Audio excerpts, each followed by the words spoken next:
Thank you. How you doing? It's wonderful, wonderful. Just peachy. Wow. I like What that. do we have, 20-minute delay? They're worried about me swearing again? Hello? Oh, What's with the video camera outside of the room? someone was sitting there. You know? Oh, there they are. Thank you. All right. Good evening, everyone. Welcome to our February 1st Planning Board meeting. I'm going to start with the Pledge of Allegiance, please.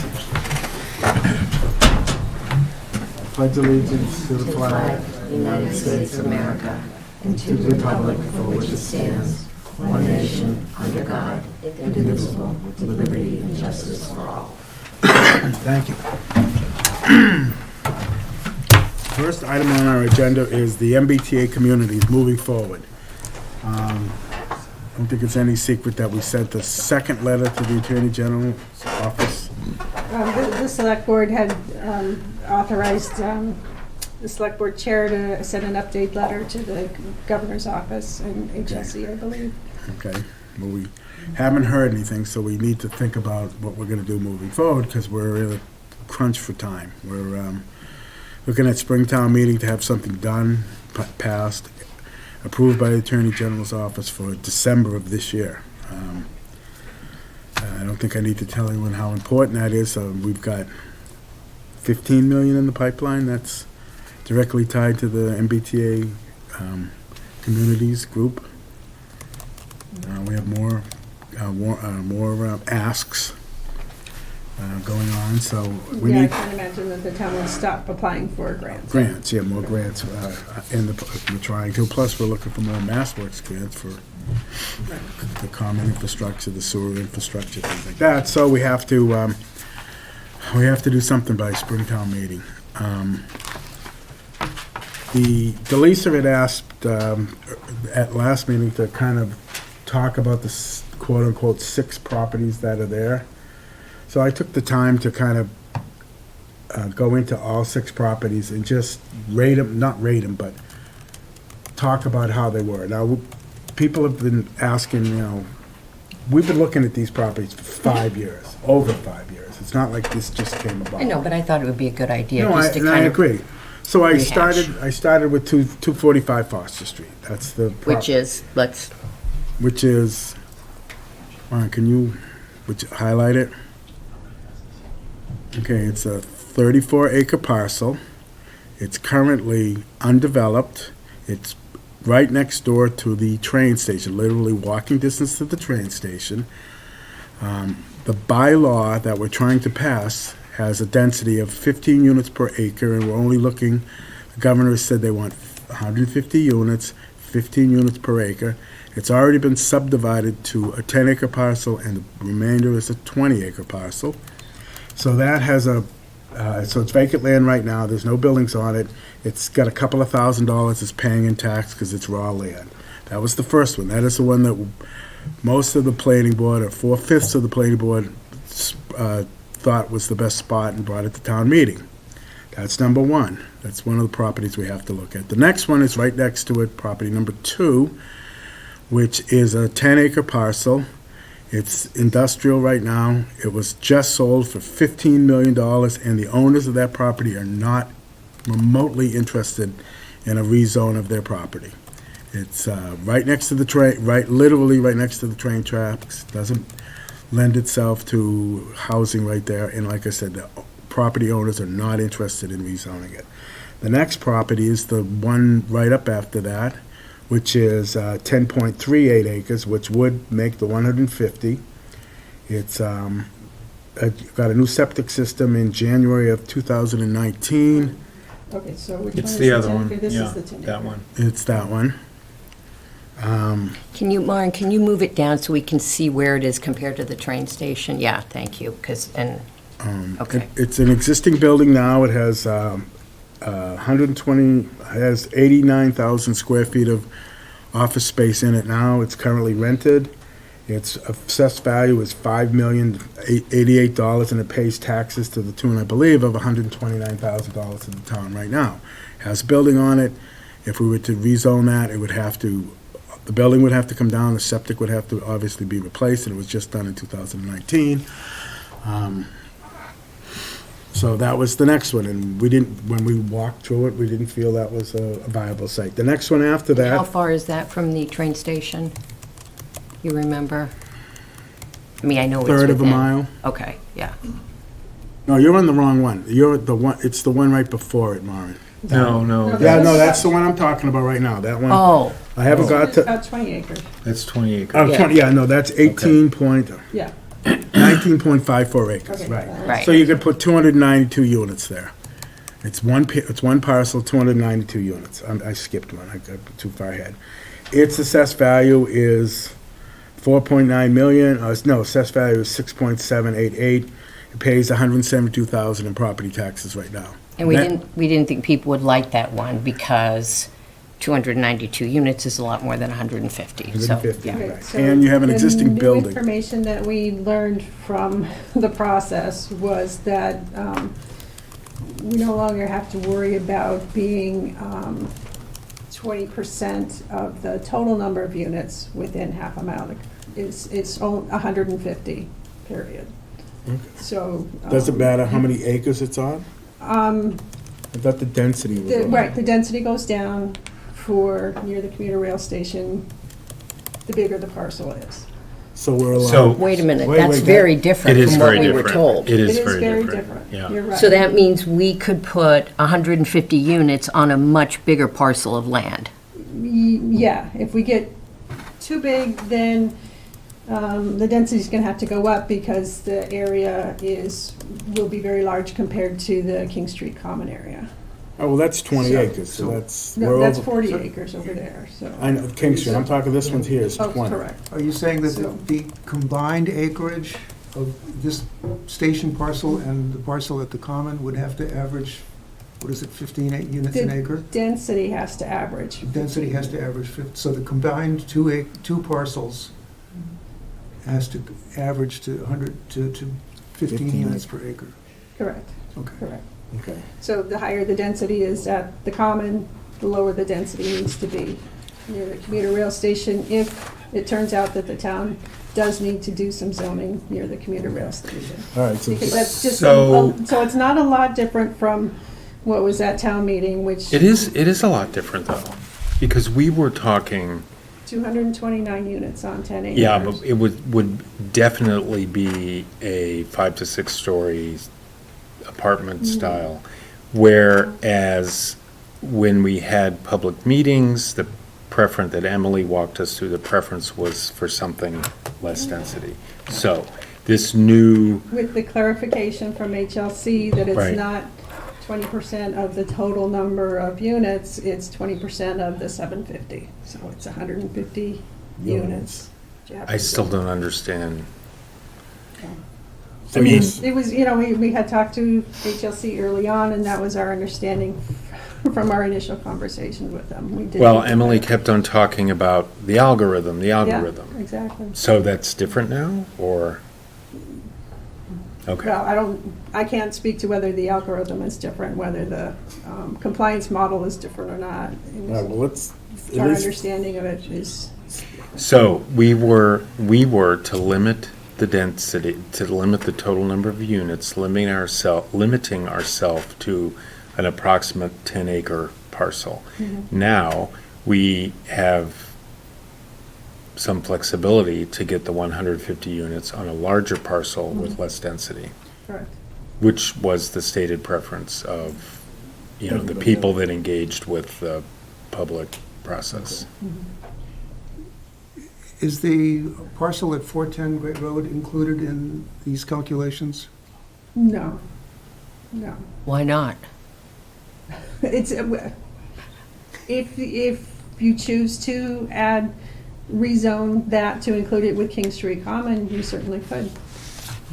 I mean, at one point, there was a request to extend the boundaries of the King Street Common District to include 410 and include the Yangtze. That was at February town meeting last year. We probably rushed it too quickly to get to February last year, and that did not pass.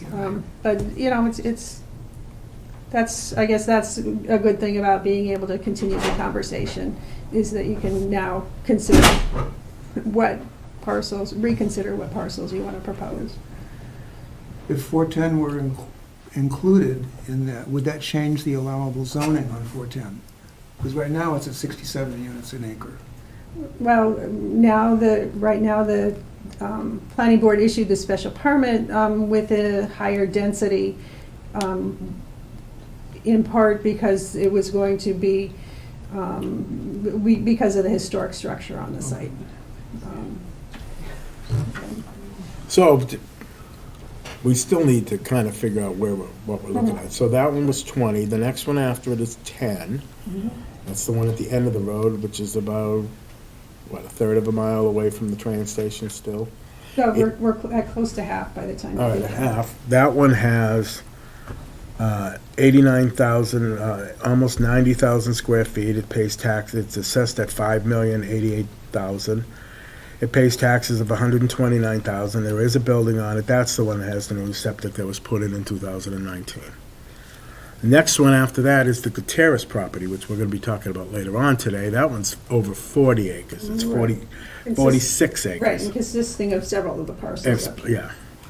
46 acres, you could put 500 to 600 units there.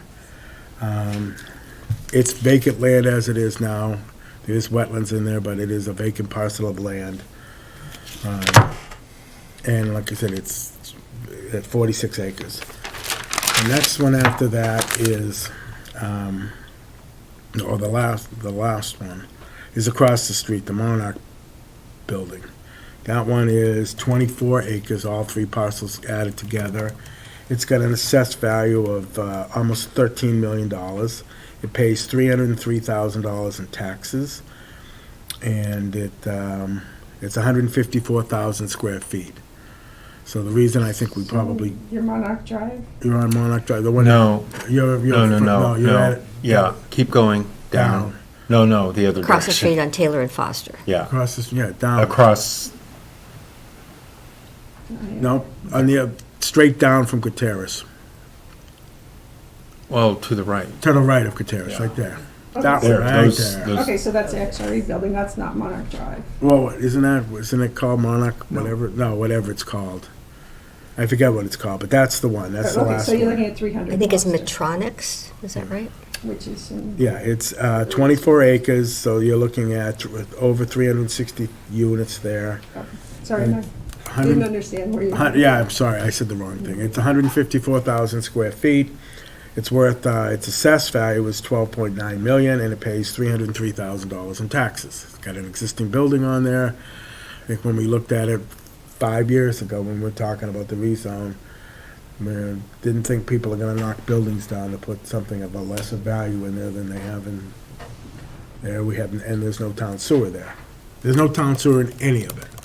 But I think also the reason we didn't consider, well, A, the size of it, but also the distance from the train station. I mean, if this is transit-based housing, it would be good for it to be right next to the train station versus a half a mile away. Most of us feel that way, yes. Right next door, you can walk to it, yes. So, Or did feel that way. the last meeting, we were presented with an A&R for 245 Foster Street, which separated it into a 10-acre parcel, and the rest, I don't imagine, our GIS has it even been recorded, No, it or? hasn't, no. Okay. I don't believe so. But I mean, that's part of the, It's just done for us. yeah. Right. We asked them to do it, and they did it for us.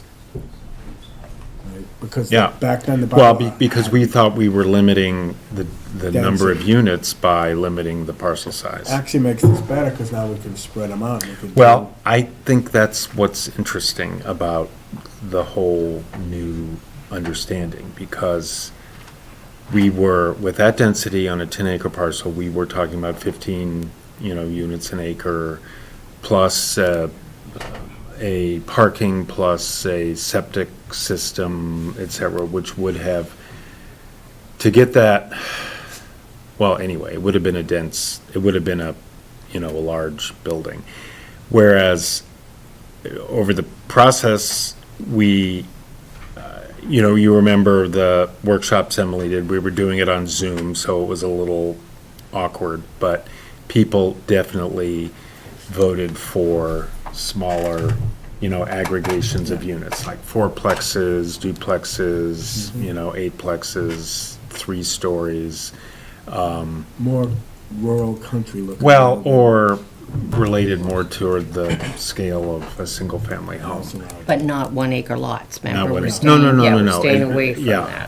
that. So that's interesting. If we could get a larger parcel, 150 units, do a different development standard, maybe limit the height, et cetera. But how do we obviously, know what we can do? As we- Where's Emily? As we move forward, that was gonna be the next question. As we move forward, we need Emily to come back in. We have the funding in place for that, correct? We have the funding in place. Once we have a direction, Emily's ready to update her scope of services and present that. And I have a meeting with her Monday, depending on if and when we hear back from the state on her availability for extra meetings. Well, I think we have to move forward anyway. You know, we can schedule the meetings, it would be, we need the time. We need to start working on scheduling this. We need to start it in February. We probably need to have 2 meetings a month between now and It's Springtown meeting important. yeah. to get it done, okay? Could we Would talk note that about? The select board has requested that they make sure they are invited as well. Sure. No more secret meetings? So what is this, I know we've seen the letter, but what are the implications of this letter? What are the implications of if we get a positive response from what we're seeking to do? We're seeking to make our quota at 550 King.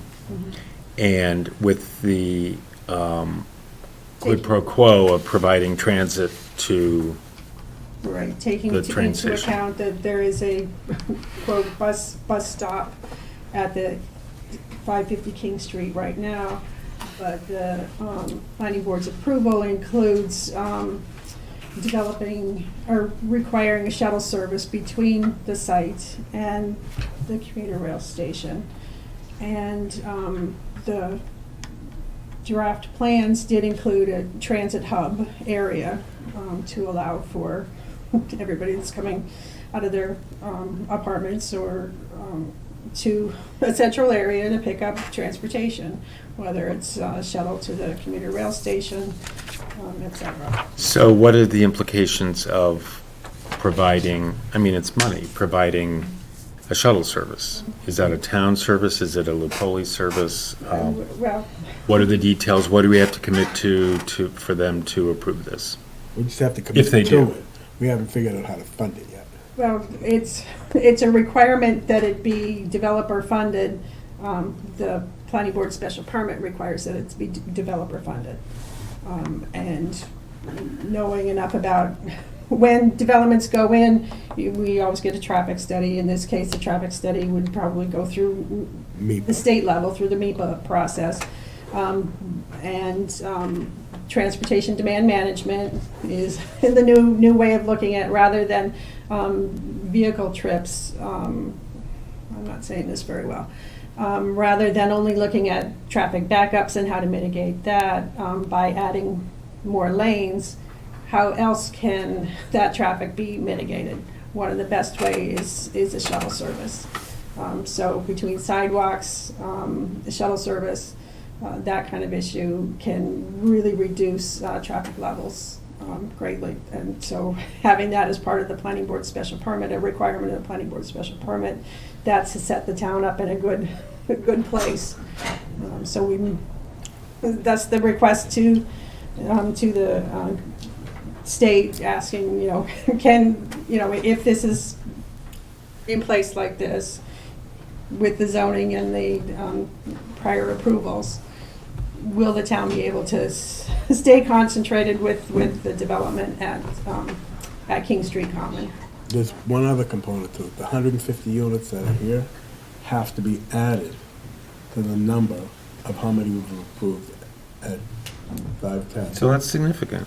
It is, but that's what the ask is, and that's what but the governor still wants her 150 units, so if we're not gonna build them here, we're gonna have to commit. But why do we've approved Wait a minute. 780 units? Yeah. So why do we need another 150 Right. units? Well, and 'Cause that's where it's it's- difficult to say what the state is gonna come back with on it.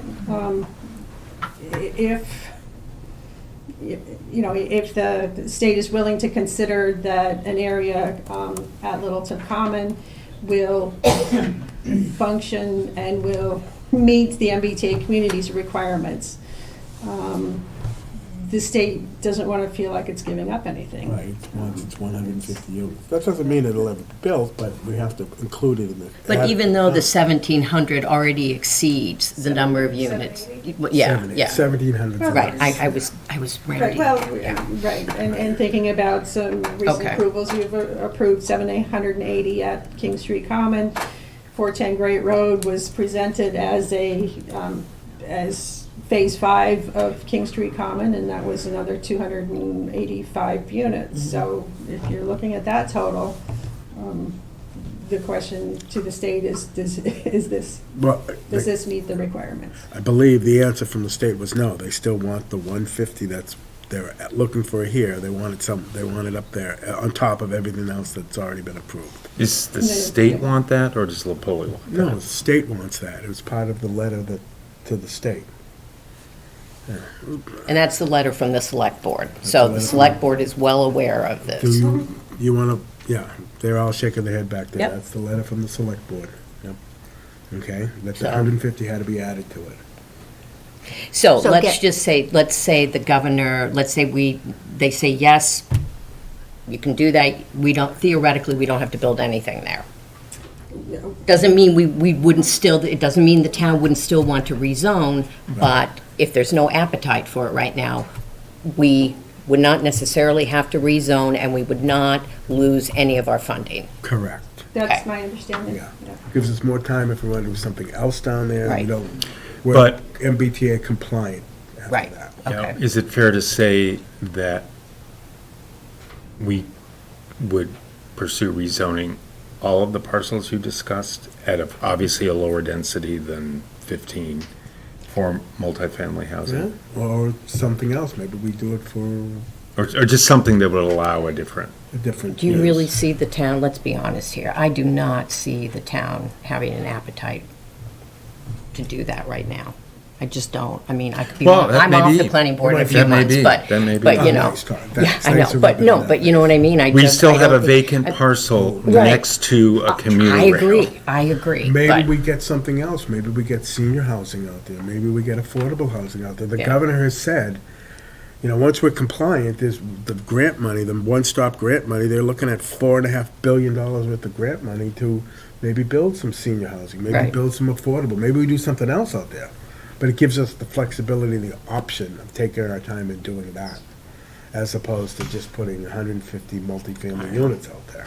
I don't know. Who just- knows? yeah, I right, agree with you right. there, I yeah. mean, I don't see any appetite. And frankly, I'd like to see Lopoli start building We so all we would, yeah. can feel what the impact is going to be. But I know that's whatever. So going back to the train station area, I think it's great that ran through what the 6 different parcels are, and I would say that there are a lot of residents who would actually think that, well, you, Mr. Chair, don't think that folks would want to knock down buildings in order to build housing there. You just don't know that.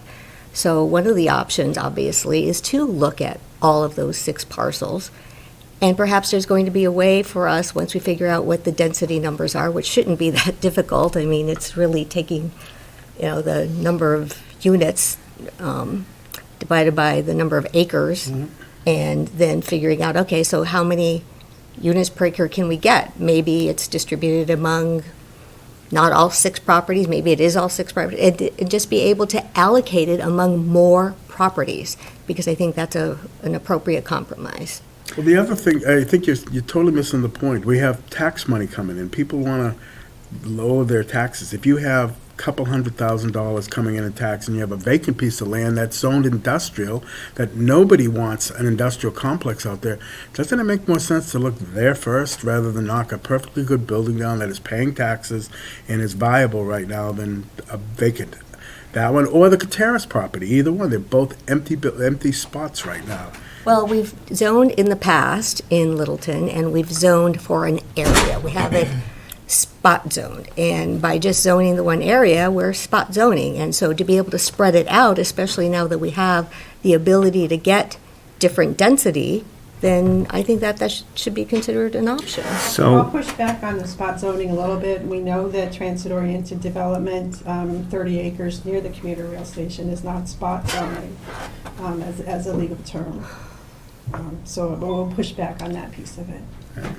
And I think you're more concerned about proximity, and I keep saying Well, that. and, there'll be time to go through this conversation when we hear back from the state. Yeah. And, based on that, we'll get an updated scope of services from Emily, and we can start getting the Right. public But we need to sessions schedule it, so we need to schedule it our first meeting in March is March The 7th? 7th. We need to put this on the agenda with Emily for March Well- 7th. I think we should have a meeting in Separate 2 meeting. weeks. My suggestion is a separate meeting just for MBTA communities and have it a facilitated meeting, so it's not, Okay. Because right now, we have a lot of questions that are, like, Anna, I think your point is interesting, but we don't know what density, we just don't know. But also. Because what she did before was she did these scenarios of planning, or actually, generic developments based on density, and But she was solely focused on 15 units per acre. And now it doesn't have to be 15 units. Right, which is well, why we don't we know, need, does but it need that's to why be we 12, need to does have it her need to come be back. 8, does Right, it need so- to be? So we're gonna have her Yeah. come back, but I just, and the conversation might get even easier if we're not under the requirements of the MBTA communities. Okay, so when are you It's more- available in end of And February? it's gonna be based on Emily's schedule, and as soon as I get that. Right. Trying to get. And why is it based on Emily's schedule? I mean, really, come on, if we. Okay, so if the consultant is available, What date? then she will send us the dates, and when we have those available what is dates, today? I will send them the out. first. Please, What is today? Today's the 1st, all day. Well, we need as soon as possible. Well, that's Right. what I'm asking Exactly. Alicia, she's the one going away. That's You're the going point. away too But I'm only next going week. for a week.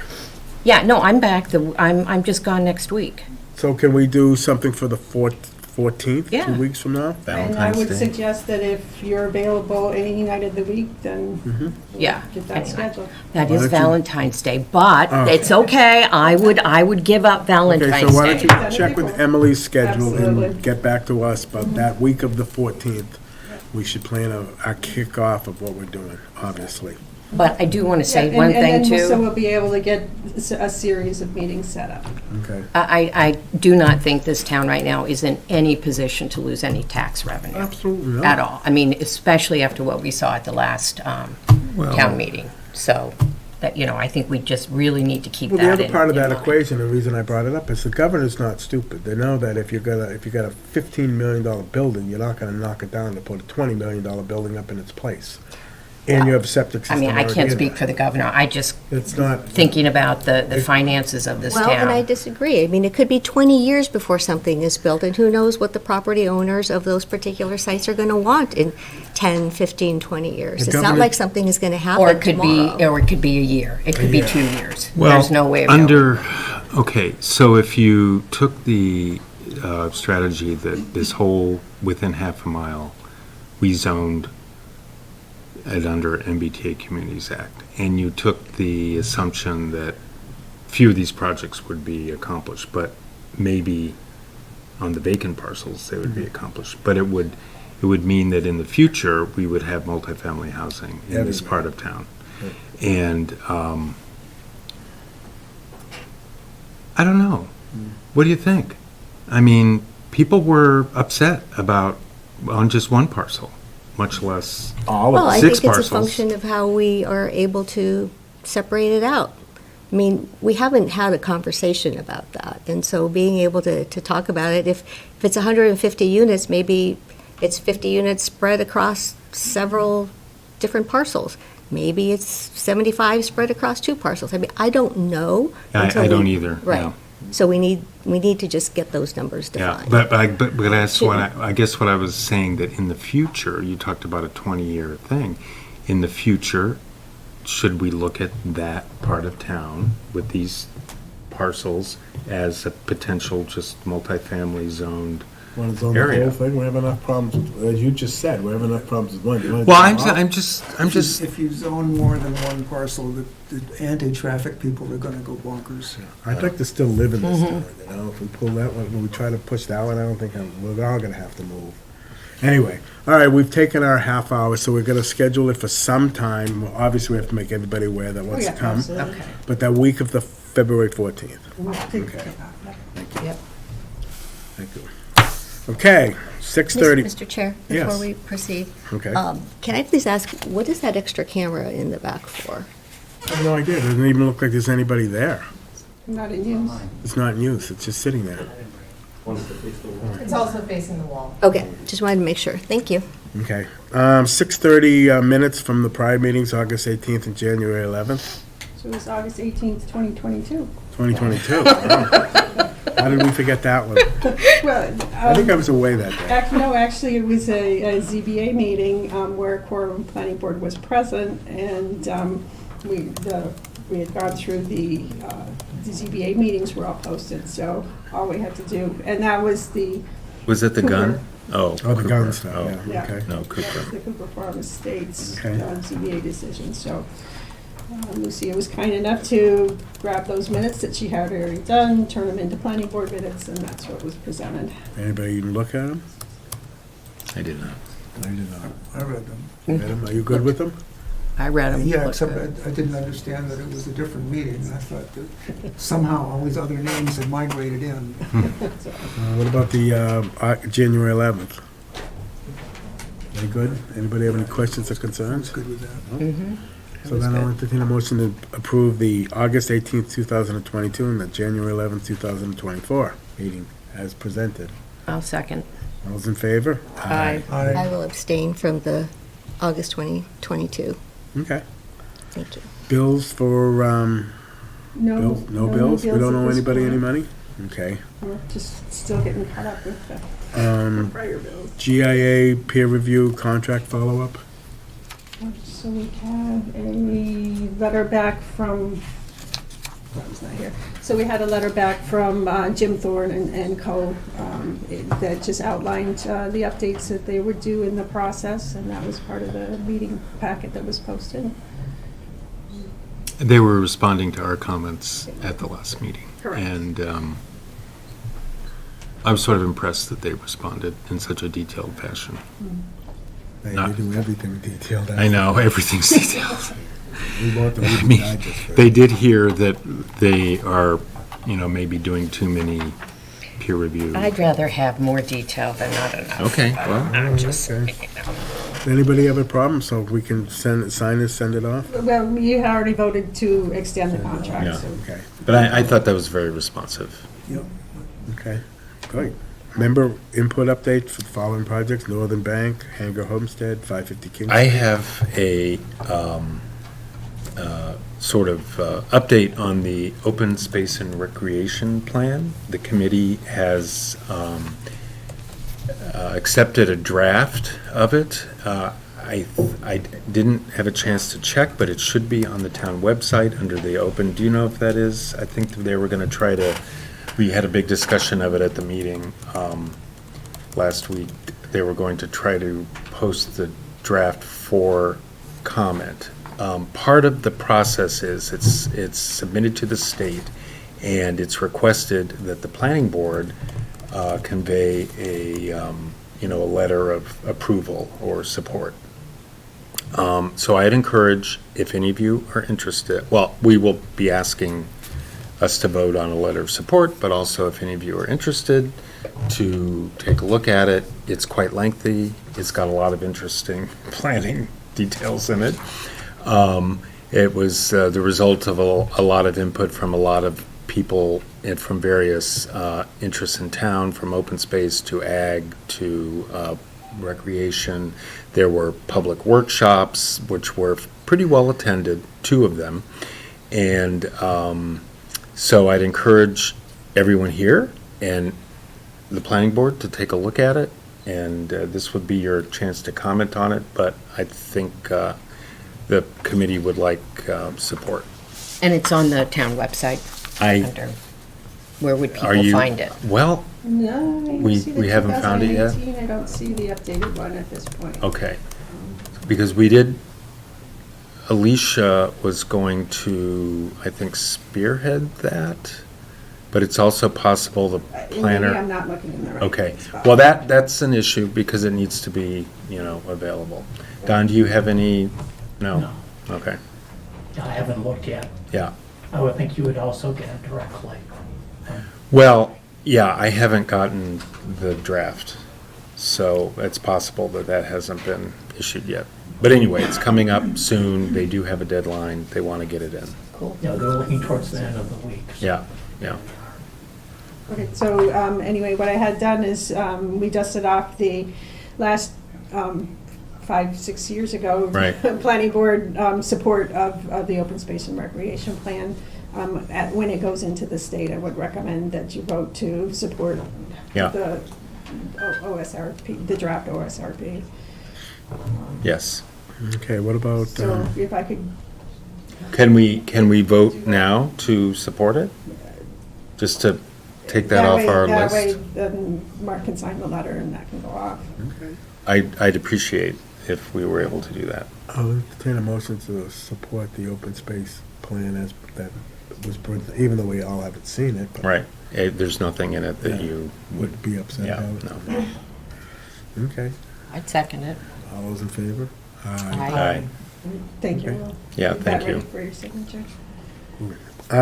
Okay, any more updates? Northern Bank, Hager, 550 King Street, we talked about 550, we don't know when they're coming in, we assume it's sooner rather than later. Well, and then actually I heard that we'll be getting the detailed utility plans for the internal roadway infrastructure soon, and that'll go back through the rest of peer review. This is in response to the initial set of comments. And I did hear that they were able to close on their first round of funding. Oh, good. So that they will be asking to update the covenant to reflect that, so. The other project we might want to put on the or the update on projects is 12 Robinson, which is just swinging away right now. Right, anything else? Anyone have any other updates on, no? So I do. What? So one of the multitude of pieces of paper in front of you this evening is the draft planning board annual report. If you have any comments, just get back to me within a week.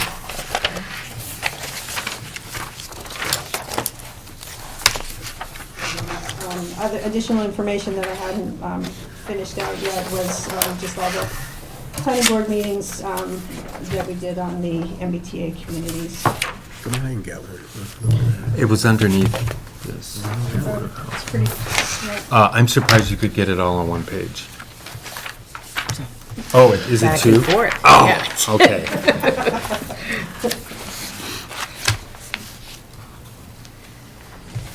Okay. So you want input on this, or, if you have any comments, just send them to me. okay. Okay, great. Anything else? Any other board business we need to discuss? Okay, we have a couple of minutes. I want public input. If anyone has any public input, you have 2 minutes. Come up to the podium, raise your hand, and come up to the podium and speak. Yes, ma'am.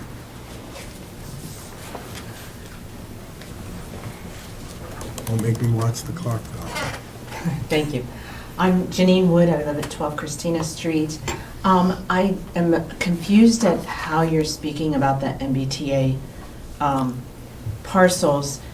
2 things. One, since I moved here, open land and preserving open land has been a big push in this town. It's very important to a lot of people in the town, and that's reflected in many a town meeting I've been to. And some of the parcels that we're talking about have already been developed. I just wonder if instead of why we aren't really emphasizing something that's already been developed in order to protect you mentioned one parcel seems to include some wetlands, there's some other open land, and presenting to the town, we're rezoning, also emphasizing that we're just rezoning. When we're talking, when I listen to conversations about the issues, it sounds like there feels like there's this immediacy. As soon as town meeting's over, everything's going to get built. It's just zoning. Once it's zoned, then the state is happy, and then we move on. And whether or not that gets rebuilt into homes, that isn't actually part of our responsibility, as I understand it. But maybe I'm misunderstanding. So if there can be more clarity around that, I would really appreciate that. Thank you. Can I go ahead? You were absolutely right. It's just zoning. There's no specific project proposed. There's just the potential for it. Mm-hmm. And relating to your comment about already developed land, this is why we had zoned 550 King, and we're able to almost substantially meet our the requirement for the MBT communities with that. That was a previously developed parcel. Mm-hmm. Yet, I know that I was concerned about the density, and I went to because it's still a lot of units, regardless of whether it's developed now or not.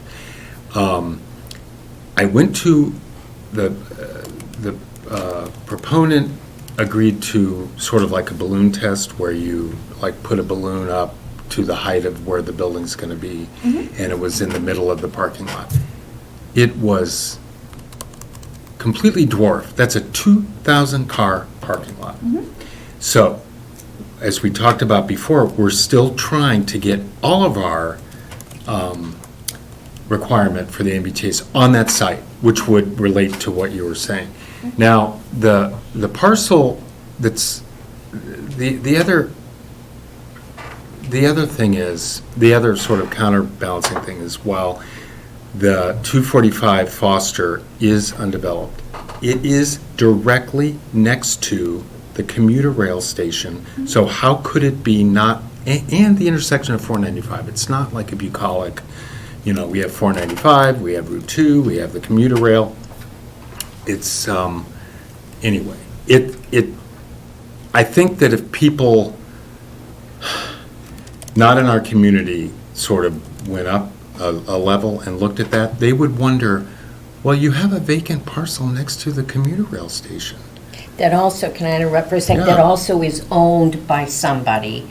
It's not like it's vacant land that can be, put under conservation, unless suddenly some angel comes down and says, hey, I'm going to buy that parcel of land and give it to Littleton. Mm-hmm. I mean, that parcel of land is going to be developed. I mean, we've had them in here, they're talking about distribution centers, who knows what will go in, but they are looking for a return on their investment, like anybody would, right? So it's not like it's just open, pasture land, it's not. So that was another reason. Anyway, so. I just wondered about why But not the other what we're places that are trying to developed do too. with these various letters going back and forth is to fulfill our entire MBTA communities thing on a previously zoned parcel. Oh, yeah.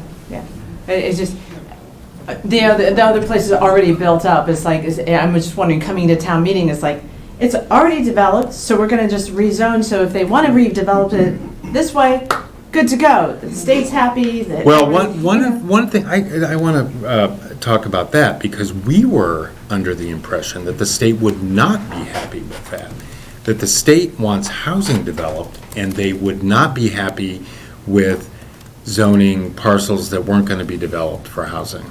And then we're told that's not the case, so. I'll answer that one. The state is Yeah. not going to approve a project where it financially doesn't make sense to build it. It has to be a viable project that the state is going to look at and say, okay, this could actually be built. They want the units built. So if you put it somewhere, because everyone keeps saying, well, let's put it somewhere it's never going to be built.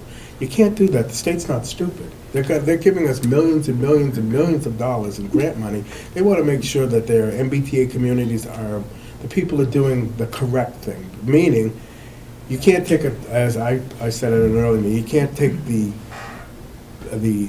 can't take a $40 million building and say we're going to put a $20 million apartment complex in that But building. here, No if one's They gonna want do to, it. they can. But here's the other But no one's going thing. to spend the money to do it, and the governor's not stupid. But I'm not even sure that's the case. But here's the other thing. Look, let's step outside of our backyard, all right? Massachusetts desperately needs housing. We need it. We all know that, you know? And they're not going to wait 20 years. We need housing now in this state. So let's put it in the best place. If it's transit-based, let's put it next to a train station. Thank you. Anyways, Absolutely. Yeah, good questions. Anyone else? Yes, ma'am.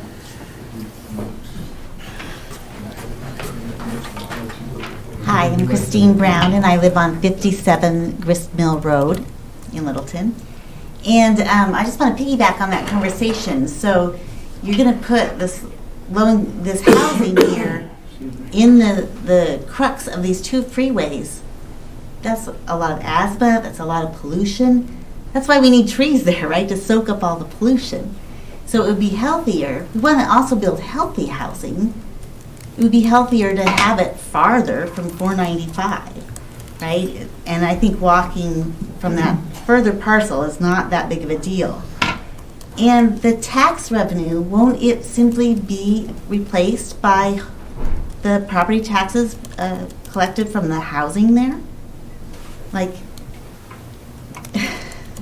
But the Right? cost of developing that housing, well, Mark's point is that you have an asset, a building asset, that is, worth something, and it establishes the value of the site, and it is such that no housing will be developed there, because there's no economic, well, those buildings are depreciated, right? I mean, it's not worth that much forever.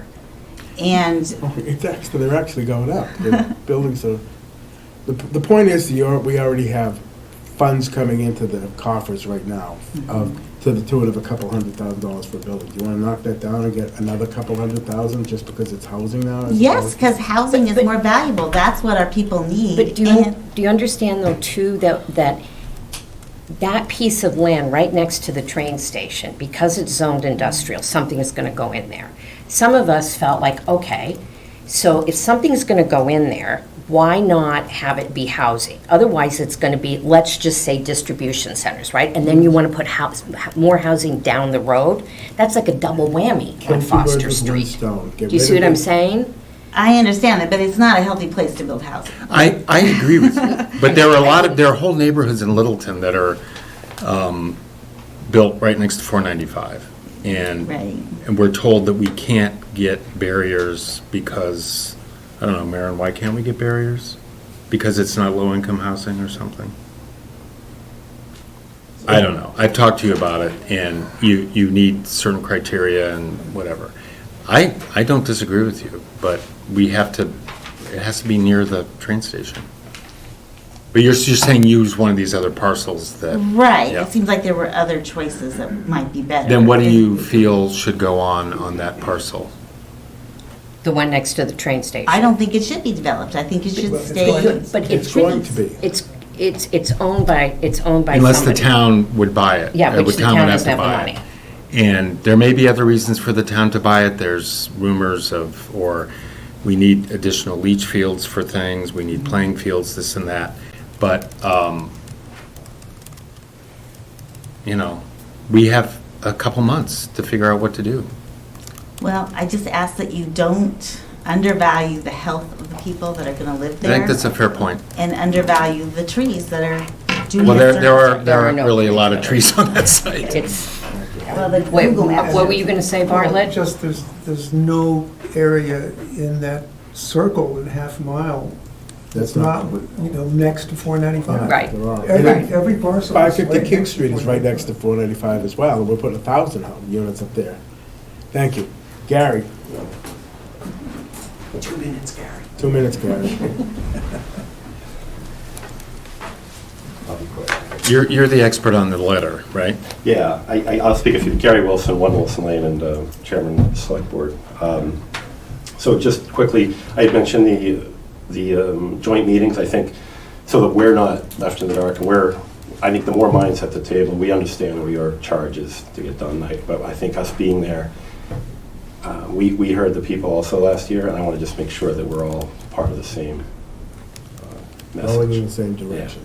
As far as the letter, that letter, it's basically strictly written. I wanted to give the town, the planning board, and members of the community another option, which was, let's put the density downtown where we already have it, and then we have full control of what we do on Foster Street, which many consider a historic, farming almost community down there. So as far as the zoning piece goes, I think I think the Longs are wonderful owners of the property, and I know they're trying to work with everybody on what to go in there, but I also think we're not getting enough information from the state on what exactly is this density formula. I know they don't use, you had mentioned that they're not going to knock down a $50 million building to put up housing. That's not part of the state's formula when they're figuring out the zoning.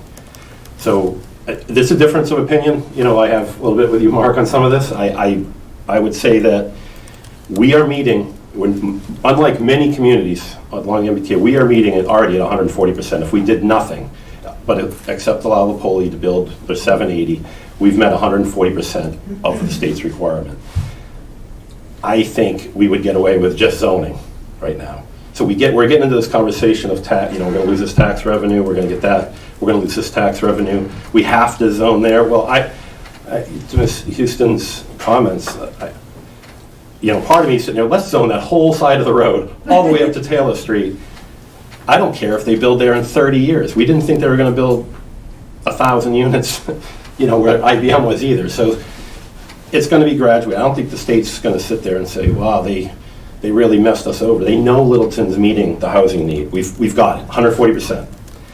Let's zone down there. So, and if the Long property is part of it, fantastic.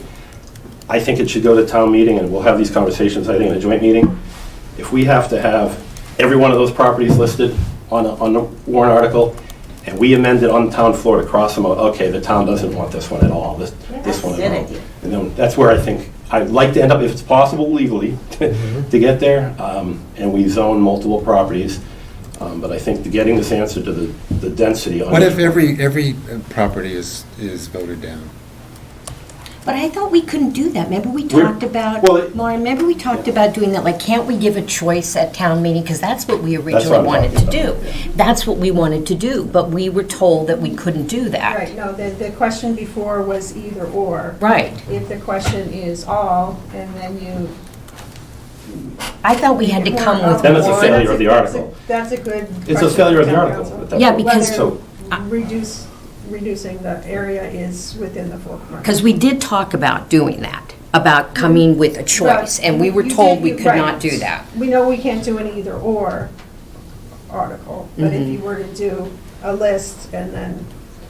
If we did the whole side of the road and sent it to the governor, Well, that's what I was just, and Anna was just talking about, what if we just take that whole end of town and nothing would happen? That's what we were going to do with this, remember? Right, yeah. But We our were gonna- problem that was the whole- We can't get 150 Yeah. rezoned. You're going to try to rezone 600 or 700 potentially?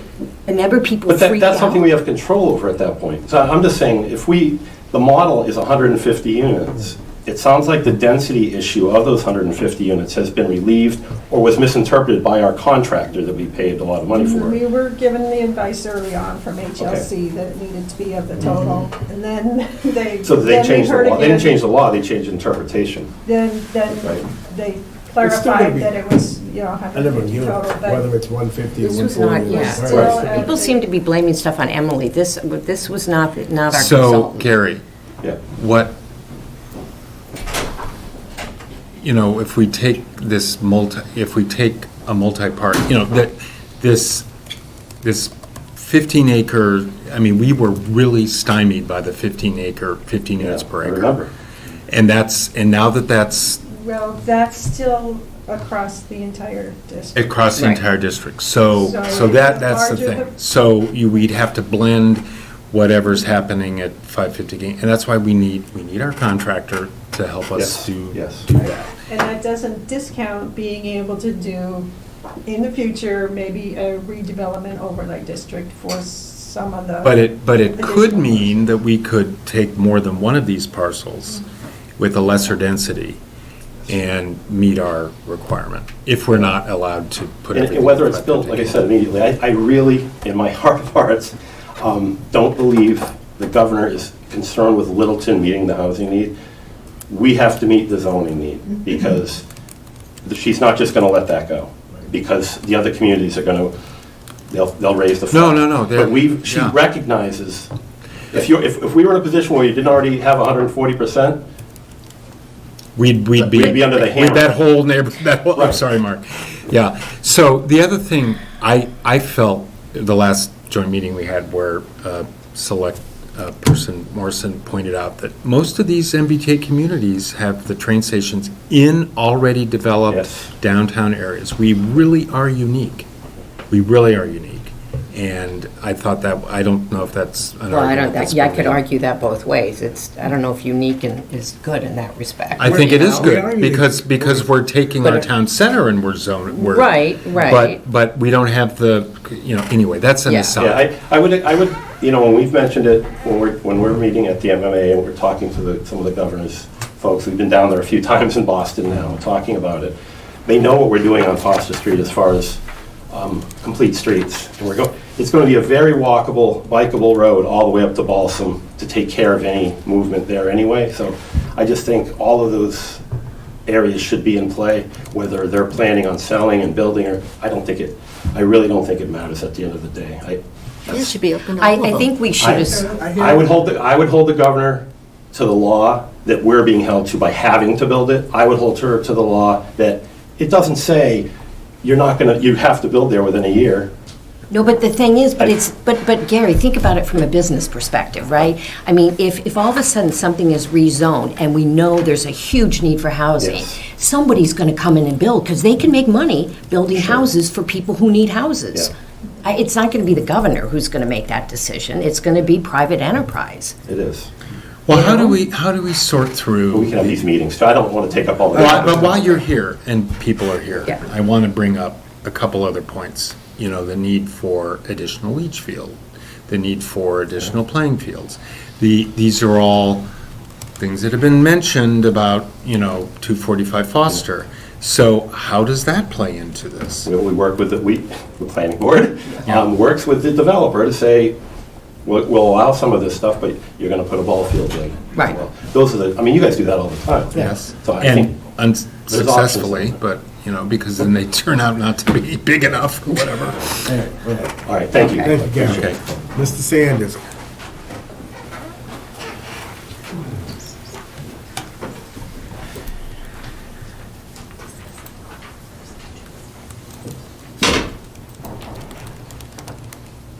Obviously, we're running a little late. Here you are. George Sanders, 672 Great Road. Mr. Chairman, commenting on the MBTA. I can see why people are confused with regards to what we are trying to accomplish here.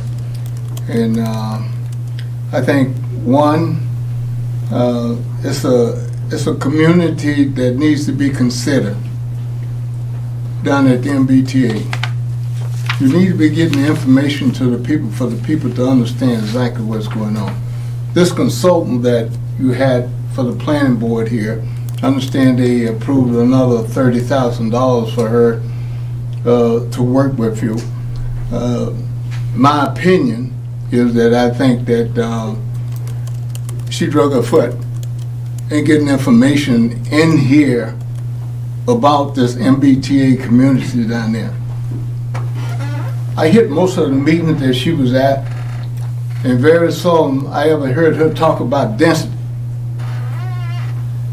Or either she would tell you, oh, well, I have to get back to you, I get back to you. She would get back to you so much that it's, we paid a lot of money, and I think the service that we got out of her in terms of this community on the MBTA, I think it's lacking a whole lot of stuff. And I think all the properties down there that are available, to include on Taylor Street there, which is an area that you probably could go up on the density down there with regard to this.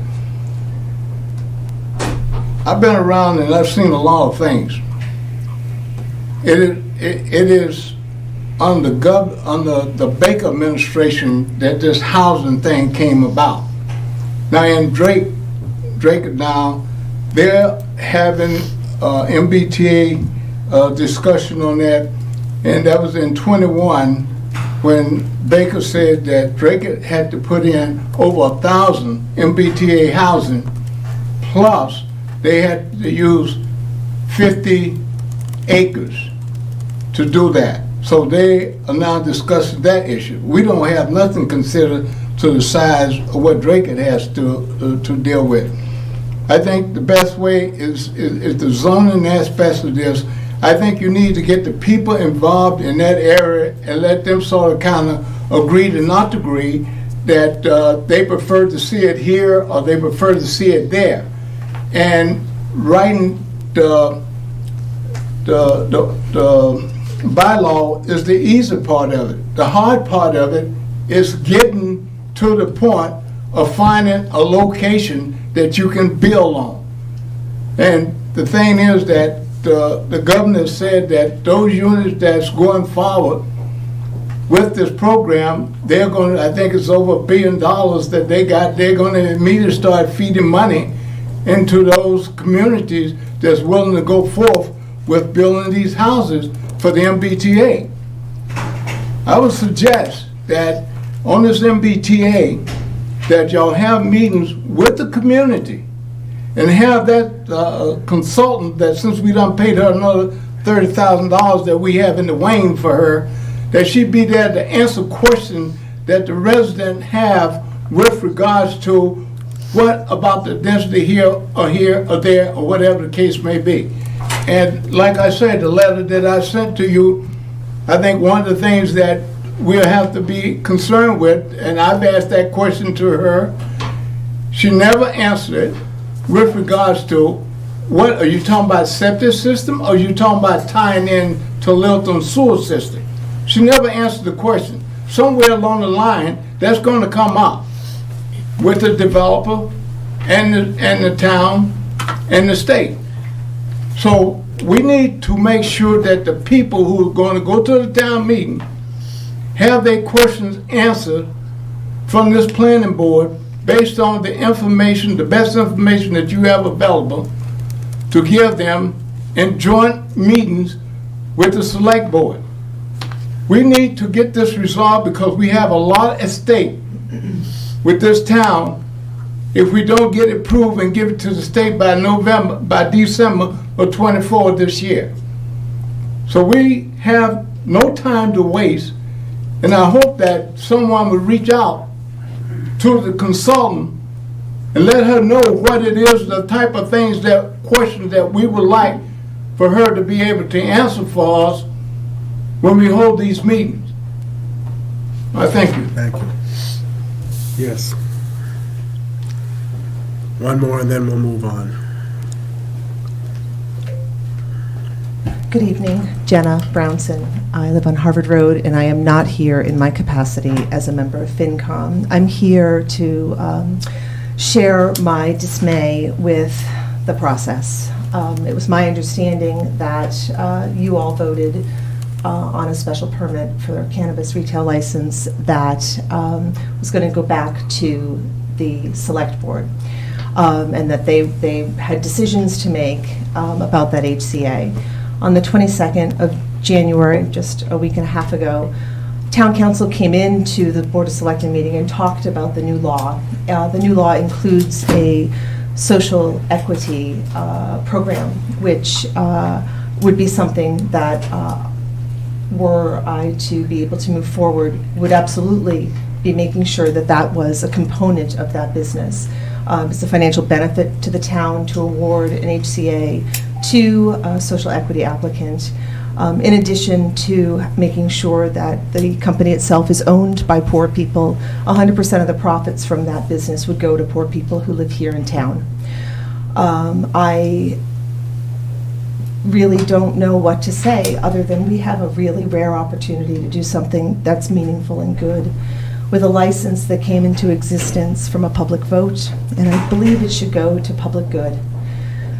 We have poverty in our nation, we have poverty in our town, and I'd like to see that come to an end. And the shifting goalposts on the process has made it confusing to me, and perhaps to others, as to how exactly to go about managing this license. And I thank you for your consideration on Littleton doing something really interesting that might serve as a model for other towns who have these very lucrative licenses to hand out to private individuals, many of whom are already wealthy people. And I thank you for your time. Thank you. Thank you. Okay, we're going to move on quickly. Reader's Digest version. Hi, Amy Tarla Lewis at Omega Way. I'm asking for the planning board to reject Ms. Nordhaus's permit. The HCA and the permit were issued with her with the good faith and intent that she would follow through on her business and the town would be able to collect the tax revenue for it. During that time, she did not open her business. In May of last year, she showed up to the Board of Selectmen and gave a list of reasons why she couldn't open her business. And during that time, she was selling her business and trying to move that permit to somebody else to enrich herself. During that time, we continued to go without taxes. And just recently, this January, she sent a letter saying that she was working with a company in Connecticut to do just so. I feel like when we issue these permits and sign these HCAs, they need to be honored, and people need to follow through with the full intent of what they have signed. Thank you. Okay. We have a 6:45 continued public hearing, amended Act for Water Resource District Special Permit, amended Major Commercial Industrial Special Permit, 245 Taylor Street to Gutierrez Company. Thank you. So this is a consolidated special permit, not continued. So I'll read the notice. The Littleton Planning Board will hold a public hearing on Thursday, February 1, 2024 at 6:45 p.m. in room 103 of their 37 Shattuck Street Town Offices to consider the application to modify special permits pursuant to Mass General Law, Chapter 40A, in the Code of the Town of Littleton, zoning, major commercial industrial use special permit, sections 173-86 through 173-89, and Aquifer and Water Resource District, section 173-61 through 173-64. Property location 225 Taylor Street and Liberty Square. Assessor's map and parcels listed. Applicant is Taylor Street Littleton Trust, care of the Gutierrez Company of Burlington, Mass. The applicant is seeking to modify the existing special permits for a master plan major commercial use special permit and the existing Aquifer District special permit for proposed office development to extend the time frame to begin construction of this project. And it goes on to say where you can see the application and where you can provide comments. Signed, Bartlett Harvey, clerk. Just refresh my memory. When did we start this process? Because this is the... Good evening, folks. Oh, yeah. Ed Scaly with the Gutierrez Company. We started this process back in 2004. Okay, so you've gotten extensions all along since 2004. Every Correct. couple of years, you come in, file for an extension, ask for, because it's a special permit, you ask for an extension of the special permit. Correct. That's all we're doing. We haven't acted on the special permit or anything else. We gave you the special permit. You did all the engineering, all the drainage, all the zoning for it, and got approval from us in 2004, and the last time I think you approved it was 2020, right? You asked for an extension? 22. 22, excuse me, Exactly. 2022, so we give you 2 years every. Exactly. Does the board have any problem with extending this again? I do. Okay. So what has transpired in the last 2 years? Well, we just haven't seen the traction to secure a user for the site. We've seen that we have probably 1.6 million square feet of office space that we manage, and the last couple of years have been a different office client, put it that way. And we're still sifting through that today, and again here tonight to request additional time to develop this project. Well, I think 20 years is more than enough time. I mean, especially because you have a master plan development special permit. And so if something were to pop, so to speak, and happen, I know that I would certainly want to review it under the current bylaws. And so, as with another application later this evening, if you haven't acted on your special permit in the last 2 years, let alone the last 20 years, I don't think it should be But he's allowed to asking for an continue. extension, that's I the don't, difference. okay, I don't believe it should be extended. If nothing has happened over 20 years, I don't think it should be extended anymore. That's my perspective.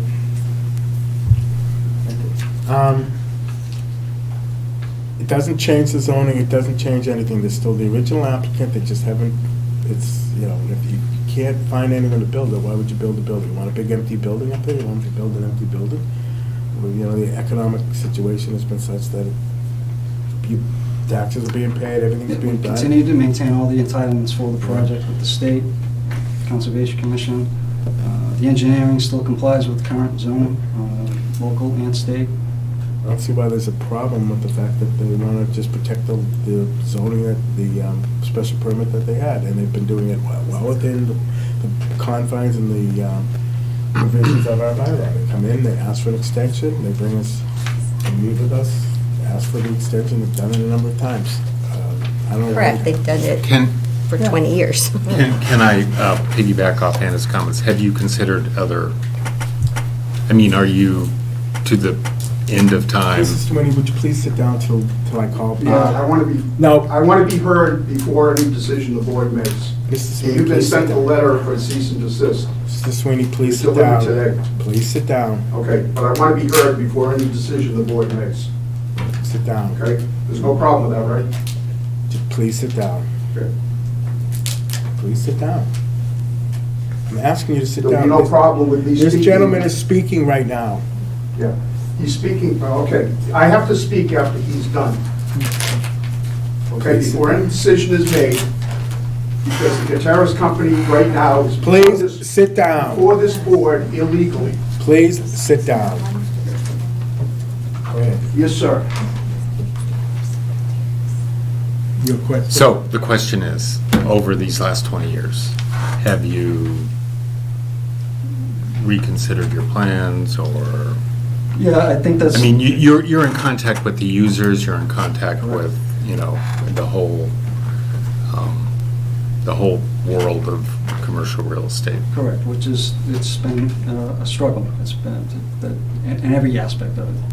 And it's not to say that we wouldn't look to modify potentially the design if it falls within the right use or by special permit.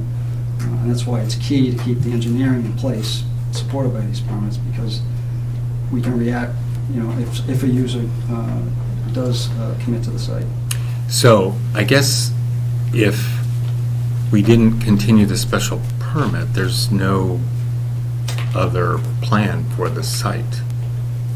I mean, once again, I'm trying to, you know, piggyback off what Ms. Houston said.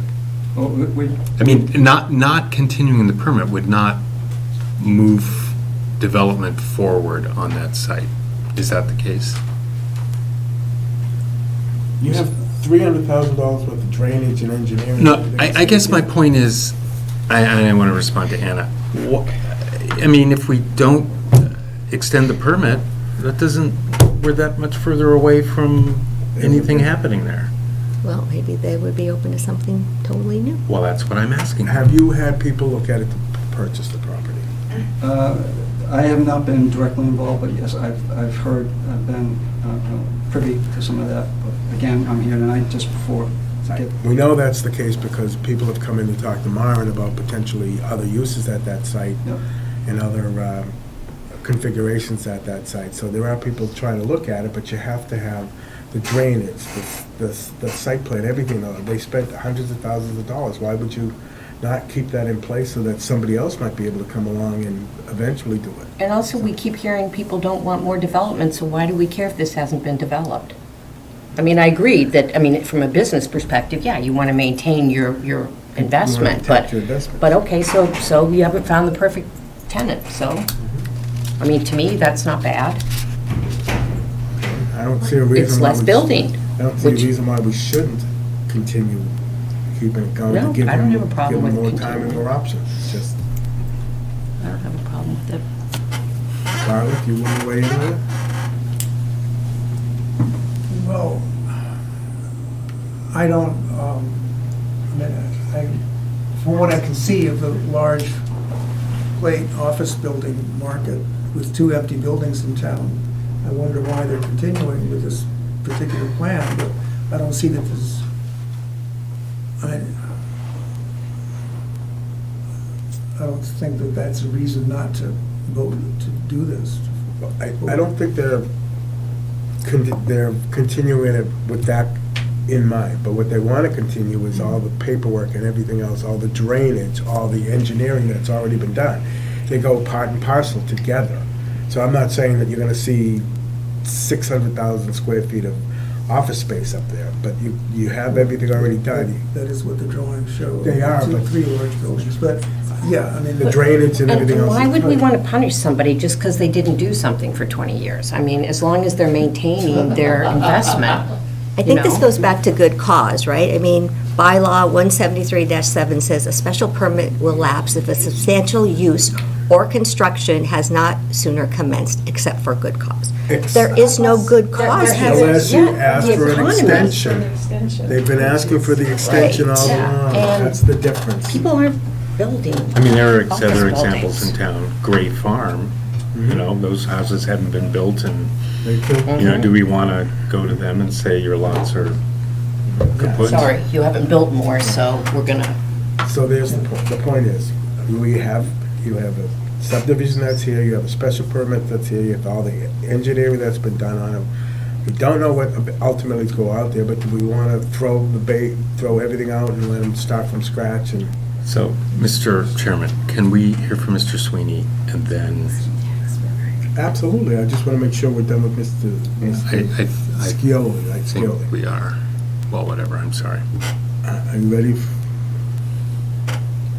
Fine. Mr. Sweeney, you have 2 minutes to speak. Just 2? Yeah, that's all we allow, 2 minutes.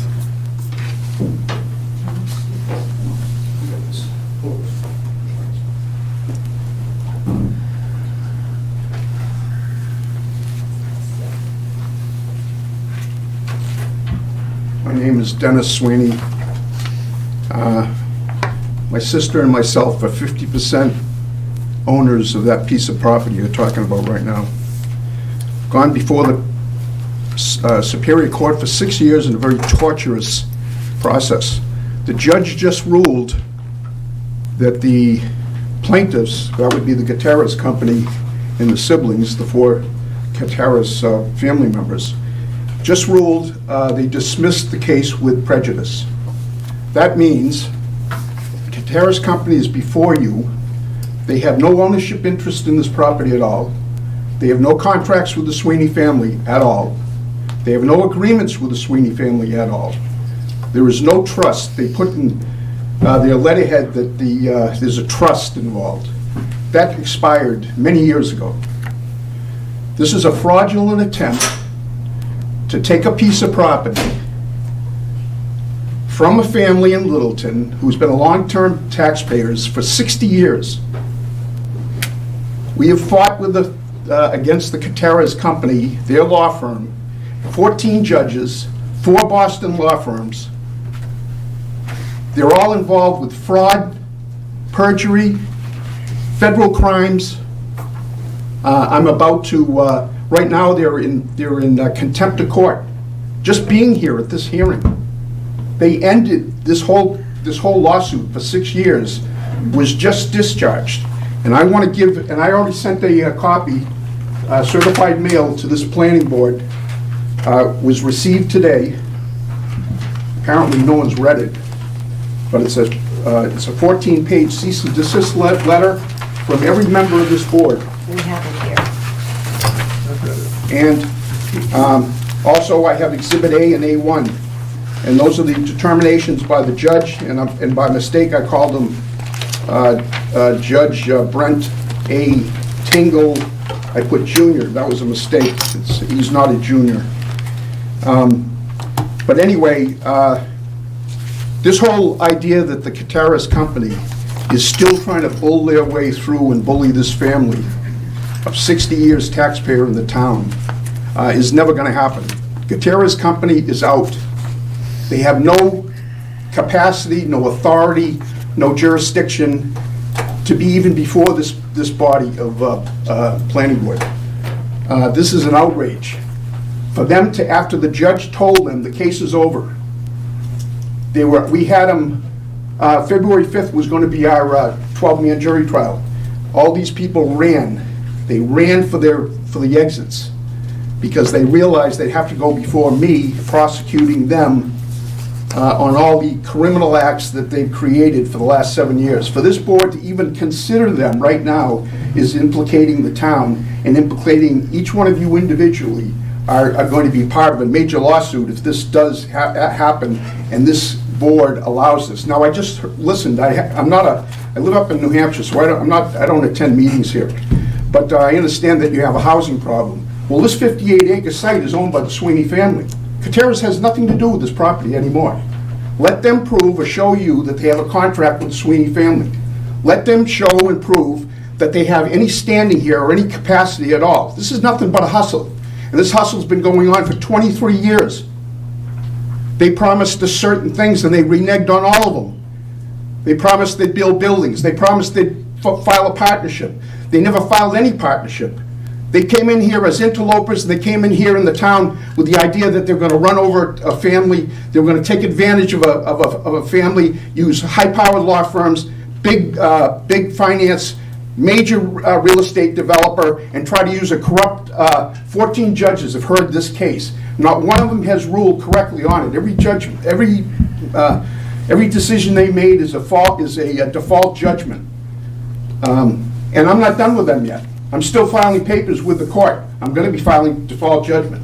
So make a decision, but be very careful about what you make as a decision. Thank you, Mr. Thank you very much. Okay. All right.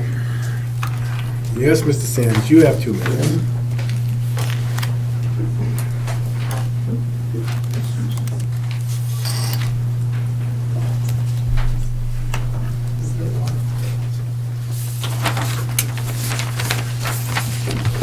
Mr. Chairman, just listen to this gentleman here speak with regards to this, and listen to the gentleman here on the front here speak with regards to it.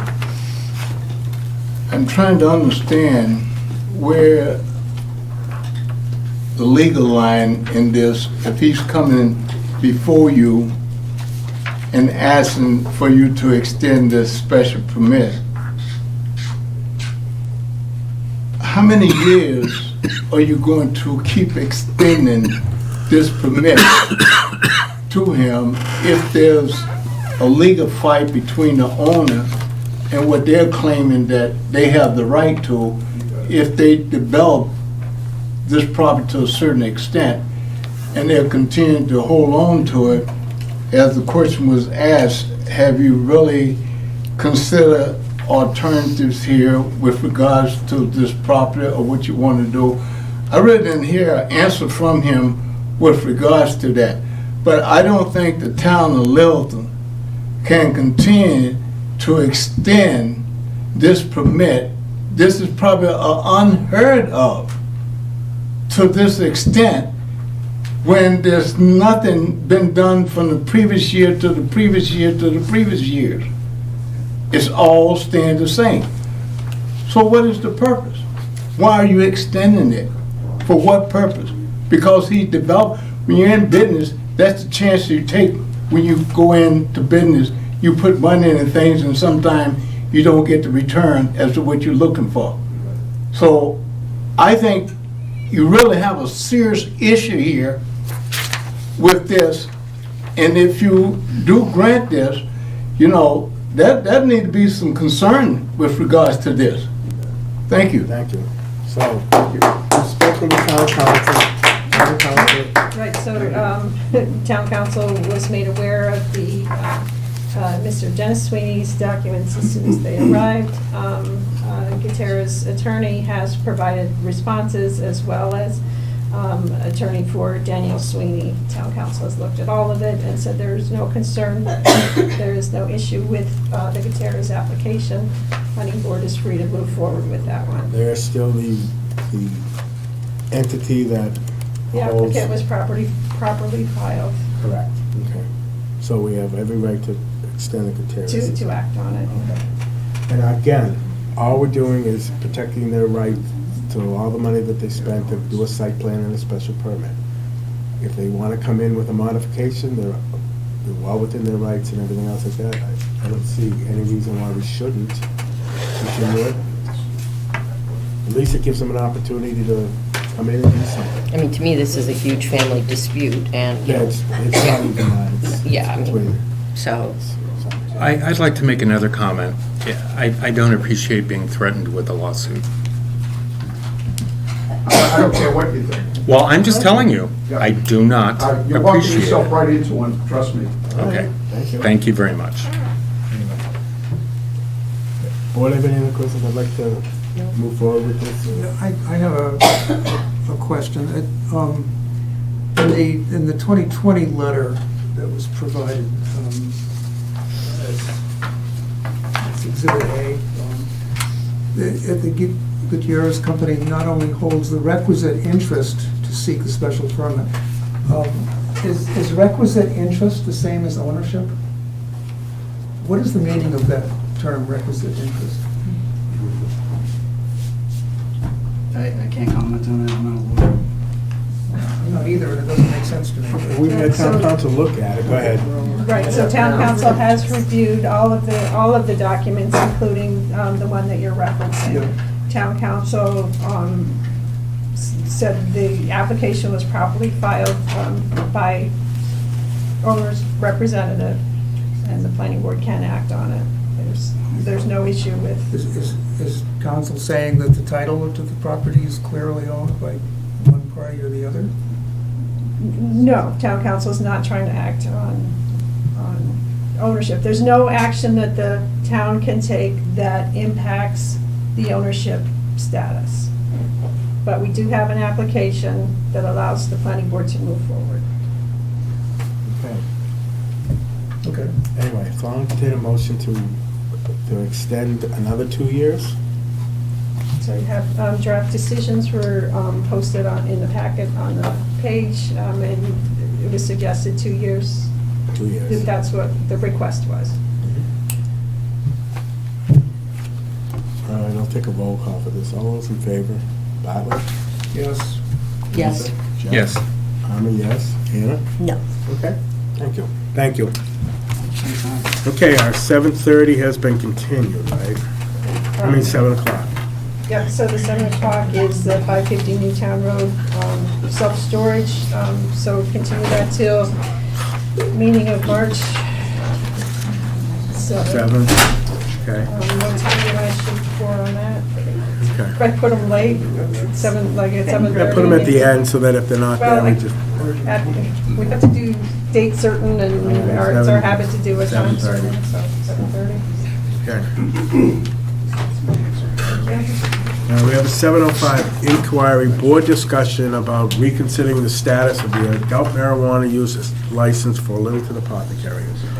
Just so everybody understands, this is board discussion amongst ourselves. In September 20th of 2023, the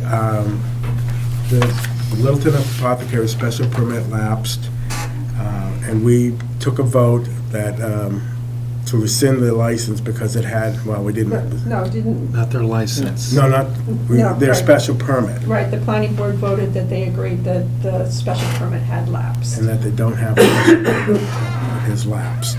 Okay, that's what we discussed, and that's what we voted, so I'm asking you now, do you want to reconsider it, or do you want to stay with the decision that we made back in September 2023? Again, this is a special permit. This doesn't, we're dealing with the special permit aspect of it. We're not dealing with what it involves, just that they had a special permit, they did nothing about it, they didn't exercise their options to keep it going. They didn't even come before us to ask for an extension, and they just allowed it to lapse. We took that, and remember, we all voted on it, and we voted to make them aware that their special permit had lapsed. Do we want to reopen that, or do we want to continue with how we found it in 2023, September? There seems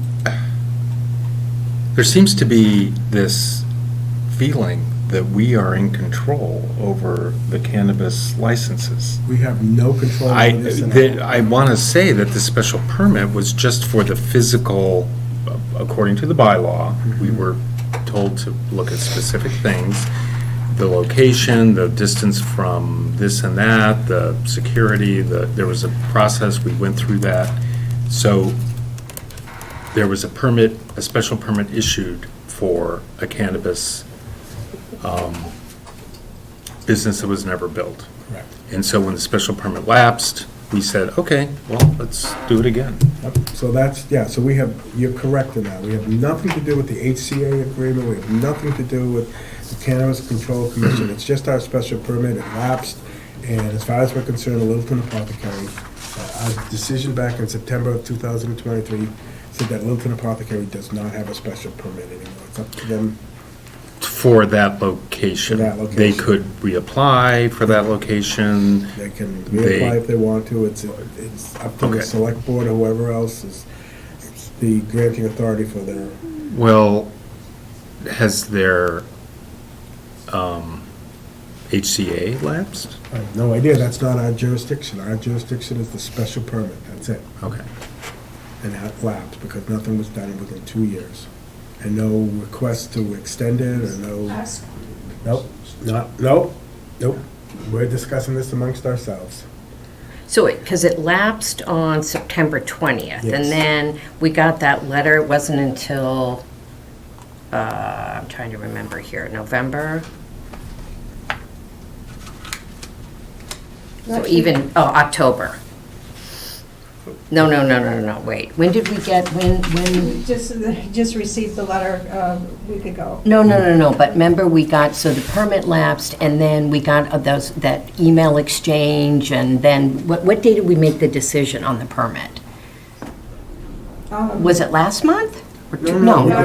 It was not January. Everything's a I think it was blur. November. Everything's a blur, November, okay, right, Lapsed on September, we voted. in November, so even 2 months went by and nobody showed up to even And you talk. based your decision on the lapse of the special Right. permit on town council's letter from March of last year. Right. Okay. So my question again, does anyone want to revisit it, or do we want to stand by our decision that we did in September? How can we revisit it? We can't, but. I'm I just mean, asking. first of all, this is a discussion, not a hearing. Correct. So we can't really do anything. We can Okay. decide to hold a public hearing on it. This is an Yeah. informal discussion amongst ourselves, whether we want to open it up and hold a public hearing, or do we just want to stand on our decision that we made in September? We had a public hearing. Correct. Nobody showed, no letters were forwarded, no ask for a extension, none of that was done. We didn't have a public hearing. We had a discussion about it, but I don't think it was a public We hearing. had a vote. We had a Right, vote. you had a vote, it was not at a public, Right. Oh, okay. advertised public hearing. It was at a Okay, private I meeting. stand Public corrected. meeting, Okay. it's at a public meeting. Yeah, it was at a meeting, but wasn't an advertised. Okay. Well, I mean, that's an option. So Is when to have you a- get an application a formal application to extend, that triggers the need for a public hearing with notice and everything similar to. So we never just got a with- formal Have application. not gotten an application to extend. You got a letter asking the board to consider. But also, I don't understand, though, again, discussion amongst us. I mean, there was a request, I mean, we knew, I can't talk right now. We knew that this permit had expired. Nobody came to argue on why it should be extended. It just, It lapsed. yeah. It's well within our bylaw. Our bylaw says it lapsed and you don't have to do anything about it within 2 years. We have It the seems right to me somebody should have shown up. Exactly. So the question is, do we want to hold public hearings on it to reestablish this license, or do we want to just let it lapse and let the owner of it No, decide? don't use that term license. We are not Not the. establishing the special license, the permit. special permit, yeah. Okay, Special permit. We have nothing to do with the license, we have nothing to do with the HCA, none of that. It's the special permit that we granted for the location lapsed. So I have a question, based off your numerous years of experience and Maureen's as well. Is there any precedence for reconsidering a special permit? We've never had anybody not exercise their options for a special permit, as far as I know. Do you remember anybody? It's pretty much standard procedure if they want to extend a special permit. I don't recall any. Well, the other issue is that we're not in control of the HCA process. And it may be the case that those who are in control of it would want to invite other applicants, which this would preclude. I mean, if we revisited this. Barbara, what do you think? If it's lapsed, and that's the 24 months is the controlling rule, then it's lapsed. And there's no point, there's no real reason to reopen it. Elisa? Yeah, unfortunately, It lapsed. and nobody showed up. Mhm. No, nobody showed up. Yep. Well, my feeling is that it did lapse, and if the license holder, the current license holder wants to come back before us and get it reapproved, okay, yeah. But they have to start all over again. Yeah, Yeah. but, I mean, I don't know the ins and outs of, the Cannabis Control Commission. I mean, there's so many parties involved in this, and we are just sort of like the end point. And I don't know if this lapse, I don't know, doesn't matter that I don't know whether this lapse negates any of the other, whatever. We So, don't, that's not our, yeah, but this is, it's up to the Cannabis Control Commission to vet people, the selectmen to write HCA's. Presumably, if they it did so at one point, they could do it again, and we could do the special permit again. But if it's lapsed, it's lapsed. yep. Anna? Yes? No, you're not, we're not taking any input on this. This is board business, Okay. okay? Thank you. So, Mr. Chair, one of the things that I find interesting, as all of you have indicated, is that there was that time period in which there was no communication about this, and so the only reason why I would, There was communication with in town which I would council. even offer up to allow Ms. Nordhaus to explain is simply so that we can understand. I don't think we need to understand. So, The- so that's, It lapsed. All you had to do was walk through that door, show up, and ask for an extension. How hard is that? You will send us a letter. Ask us anything. Nothing was ever done. It lapsed, okay? I don't feel the need to revisit it because we gave the opportunity to visit it the first time. If you feel that you want to revisit it, then I'll ask the rest of the board if they want to open it up. But we made our decision. I didn't say I wanted to revisit it. I said I wanted to hear the reasons for it. It doesn't matter. The reasons don't matter. Well, it was stated in this letter, the reasons. I mean, And do you want to open it back up? Well, I don't think Anna's saying that we open it back up. She's just saying to allow. It just seemed that the letter was actually to request this opportunity to come and talk with us and hear what she had to say. That's what I thought the reference was for. okay, but that's too late. It already lapsed. It lapsed in September. We're now in February, okay?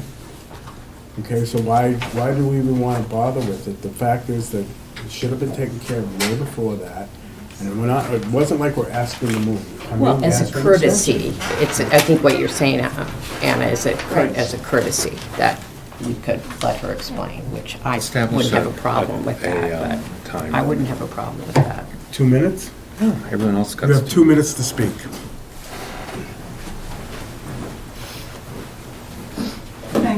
my legal team contacted town council almost a year ago and was told in writing that extension was not an option for us and that substantial use was the only option that Littleton Apothecary was allowed.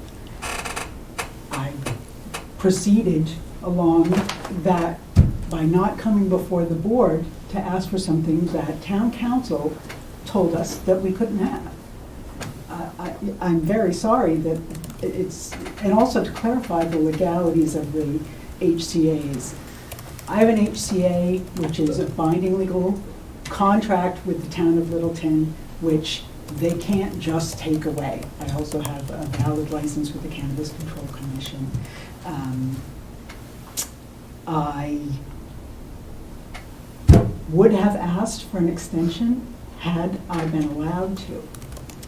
I was told by town council that I was not allowed to seek an extension. Why would you go to town council? All you do is pick up the phone and call her and ask her. I guess. This is a special permit. You Because don't I need to. asked my attorneys to look into it, Mark, I guess I should have dialed Anna You should have dialed No. Marin. or Marin, and when these people came before you who had no say in Littleton Apothecary, they forced you to vote to lapse the special permit. What? Well, it triggered that Wait a second. discussion. I'm not saying forced. I'm sorry, that was a poor choice of words. But I tried. Obviously not very hard. If all you had to do is pick up the phone and write her a letter and say, I'd like to extend my special permit. I know it's, you didn't do it. You called town council instead. You should have started with us. And I don't even believe that town council, we will ask town council, but I'm willing to bet you town council never Okay, well, told I you can that. provide the documentation. Should have come to us, you should have asked for an extension. And even you should have told us this in September. You never even came in September when we were talking about this. I didn't request the conversation. I You- didn't. It's not yours to request, it's ours. Your permit is with us, and it was lapsing. You never even bothered to come or to show up. I even- called Marin about that situation. You're supposed to show up here. You're not supposed to call Mara, you're supposed to come here and ask us. I think that this is a little inside baseball. There's There's nothing no about such it's thing, it's done required. all the time. It's a special permit, you have to. It you may have to man- seem like it happens all the time to you, Mark, but it's Please. not something that happens all the time to me. Nor I is it in felt, the town code. yeah, I felt like I was following yeah. Christine, you've described the situation. We're happy to know it. However, that doesn't change the situation okay, I with the can special reapply. permit. Yeah, you should reapply. But just so you know, Yeah, okay, nobody well- gets to get my HCA Yeah, from me now. no, that's We're not fine. talking about We're, that. that's not our business. It's just Yeah. gonna cause further delays. All we're talking about is the special permit that lapsed. That's all we're talking about. We're not the purveyor of the HCA or I know you're anything not. else. Okay? Anyway, I'm happy to have your explanation. Thank you. Thank you. Thank you. Thank you. Are we ready to vote this so we can move on? We're not voting anything. Well, we have to just, No, because it we have was to a know. discussion, yeah. Yeah, so our decision stands. all right, so we'll leave it just the way it is. We're not going to go We're not further. gonna- Yep. Okay, thank you. Okay. Although, Mara, could you ask Ivrea about the substantial, Oh, yeah, we had a discussion about substantial use and what did she for say? the time period lapsed, and So that is a thing? Yeah. Okay. So wait, what? substantial That use of a special It's not permit. just a matter of, well, I guess we could, but could we have, Substantial use on a site, for, in this example, where the site's already constructed, substantial use would have been going to pull a building Building permit. Right, right, and yeah, Submitting a we building discussed that permit nothing has Nothing been was done. done. Yeah, nothing, okay. Okay. yeah. And that's under Mass General Law, it's not, Yeah, okay. Okay. 7:30, continue public hearing, 234 Taylor Street. Adult use marijuana establishing water resource district special permit, Sanctuary Medicinal, Inc.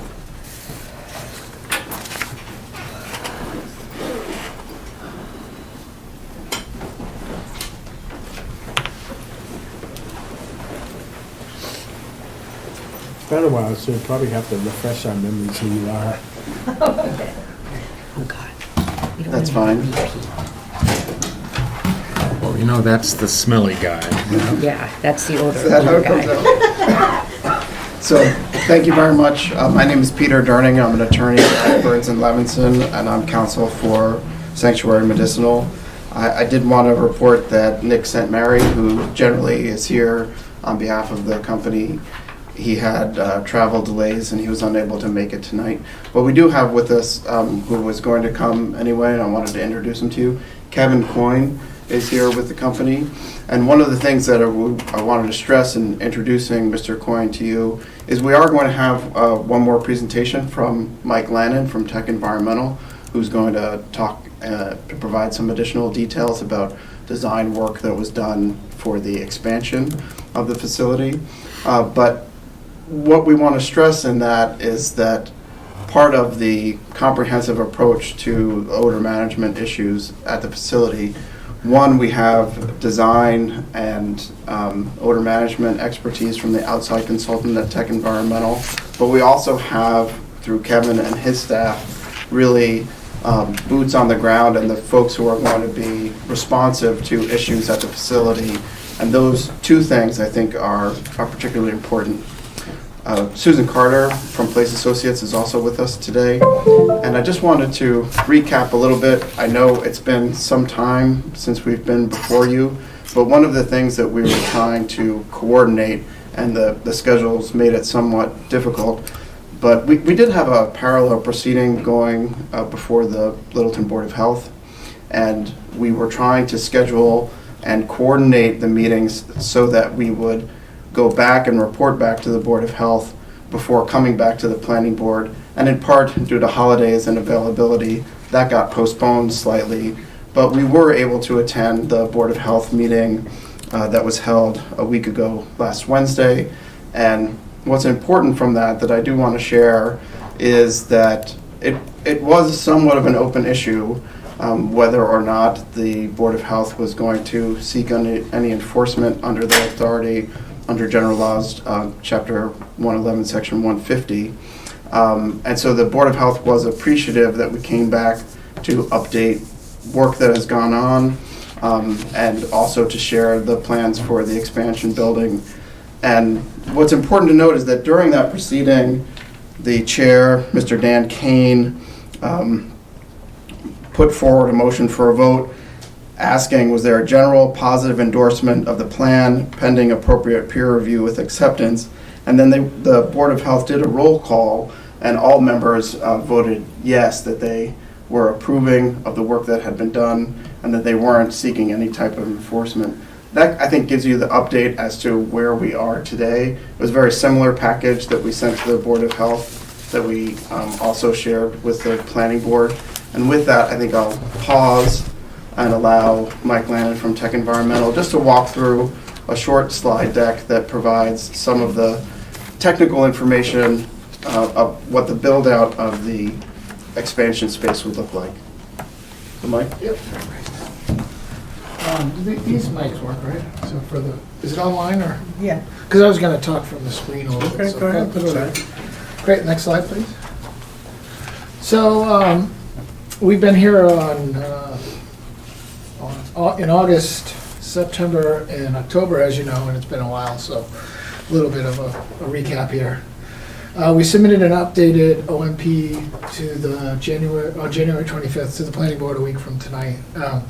Within that, we have, excuse me, we have one of the slides in here is in the OMP, and some of the other slides are from the plans. I just put them up here so I could just show you a little bit of it. And there's not many slides here, so we'll just go through it.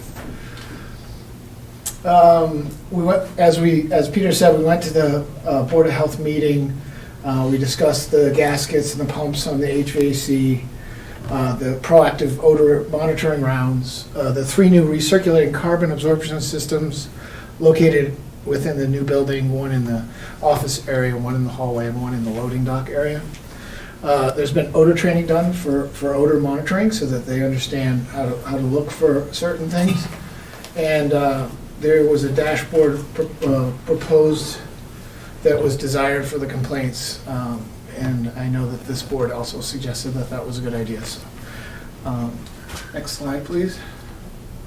The Board of Health acknowledged that their previous requirements to address the previous odor complaints have been undertaken, and they were happy with a lot of the improvements that were done. And the Board of Health agent noted that there have been less complaints since the improvements were made. The improvements were, like I said, new carbon systems, but is also a lot of O&M, just regular maintenance activities. They recommended that the planning board hire an HVAC consultant, mechanical engineer, to review the proposed HVAC system. I know we talked about having an odor control person review what we had talked about before, and it might be easier just to find a mechanical engineer to review the HVAC portion of it, which is really the part of the system that needs to be reviewed at this time. Just to refresh your memory, the new building will add 0 grow capacity. It's going to have post harvesting, processing, grinding, and packing will be moved to this new building. And that new building will have additional odor control. Last time we were in front of you here, you asked for an HVAC design, and that's what we have here that we're going to propose tonight, or we proposed a week ago for your review.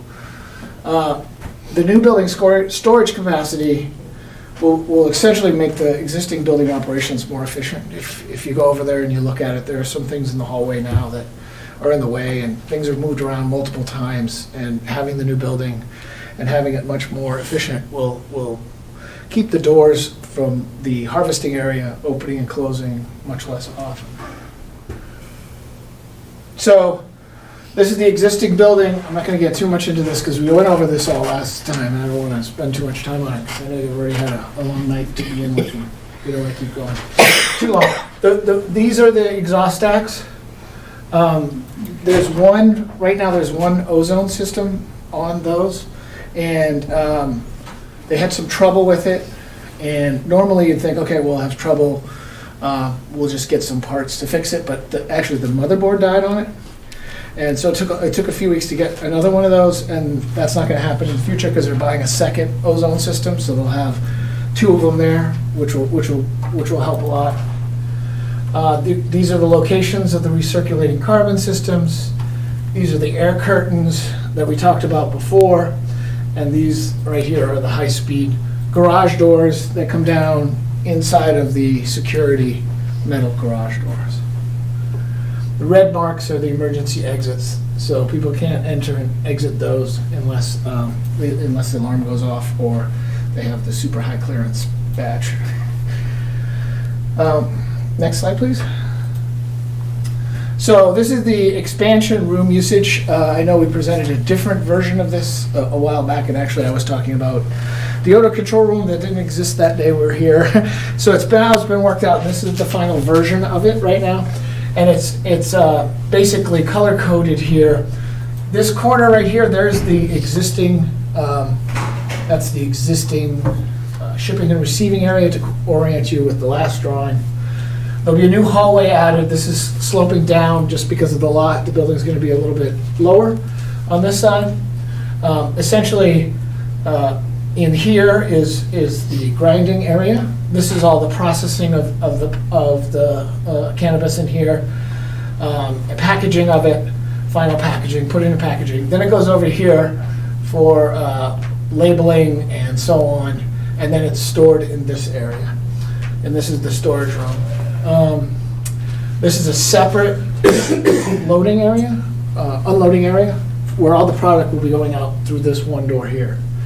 So it allows the shipping and receiving to be more about materials and things coming into the facility, and this is where the product will be going out. So it allows for a much more efficient use of the space. Next slide, please. Again, as part of the HVAC design that you requested, this is the heating system. The heating system, as you can see, it's all wall-mounted units, and these are recirculating units, so nothing is going in and out from the outside for this. If you go to the next slide. This is the fresh air supply, all the red ducts here. There's a centralized unit that's supplying air to all these places based on the number of employees that will be in there for fresh air. And then in here, we show the sort of the HVAC system and the same legend we have for the existing building. There'll be a new air curtain there, a new air curtain there. This one was added after our discussions with the Board of Health. They wanted to make sure we had one there. These are shown as doors. They're not really even doors. They're essentially, think of them as removable panels. They're always going to be closed. There's no even really sidewalk or access, anything outside. It's really just to get large equipment in and out if something were to happen to it. This is an emergency exit door, as well as that one over here. So essentially all the activity will be coming in from the existing building, because that's where the in and out from the offices and so on. There are 3 recirculating carbon systems shown in here, and they're all sized the same, but they're sized the same in smaller to larger areas. So this one has more air changes an hour, because that's the grinding and where there's more. So it has a little dust control as well as odor control. That's this particular unit here, shown here. We put the cut sheets in the back of the package for you if you wanted to review them. This is a larger unit. I know it looks smaller in the picture, but it's just a picture. This is a much larger unit that goes outside.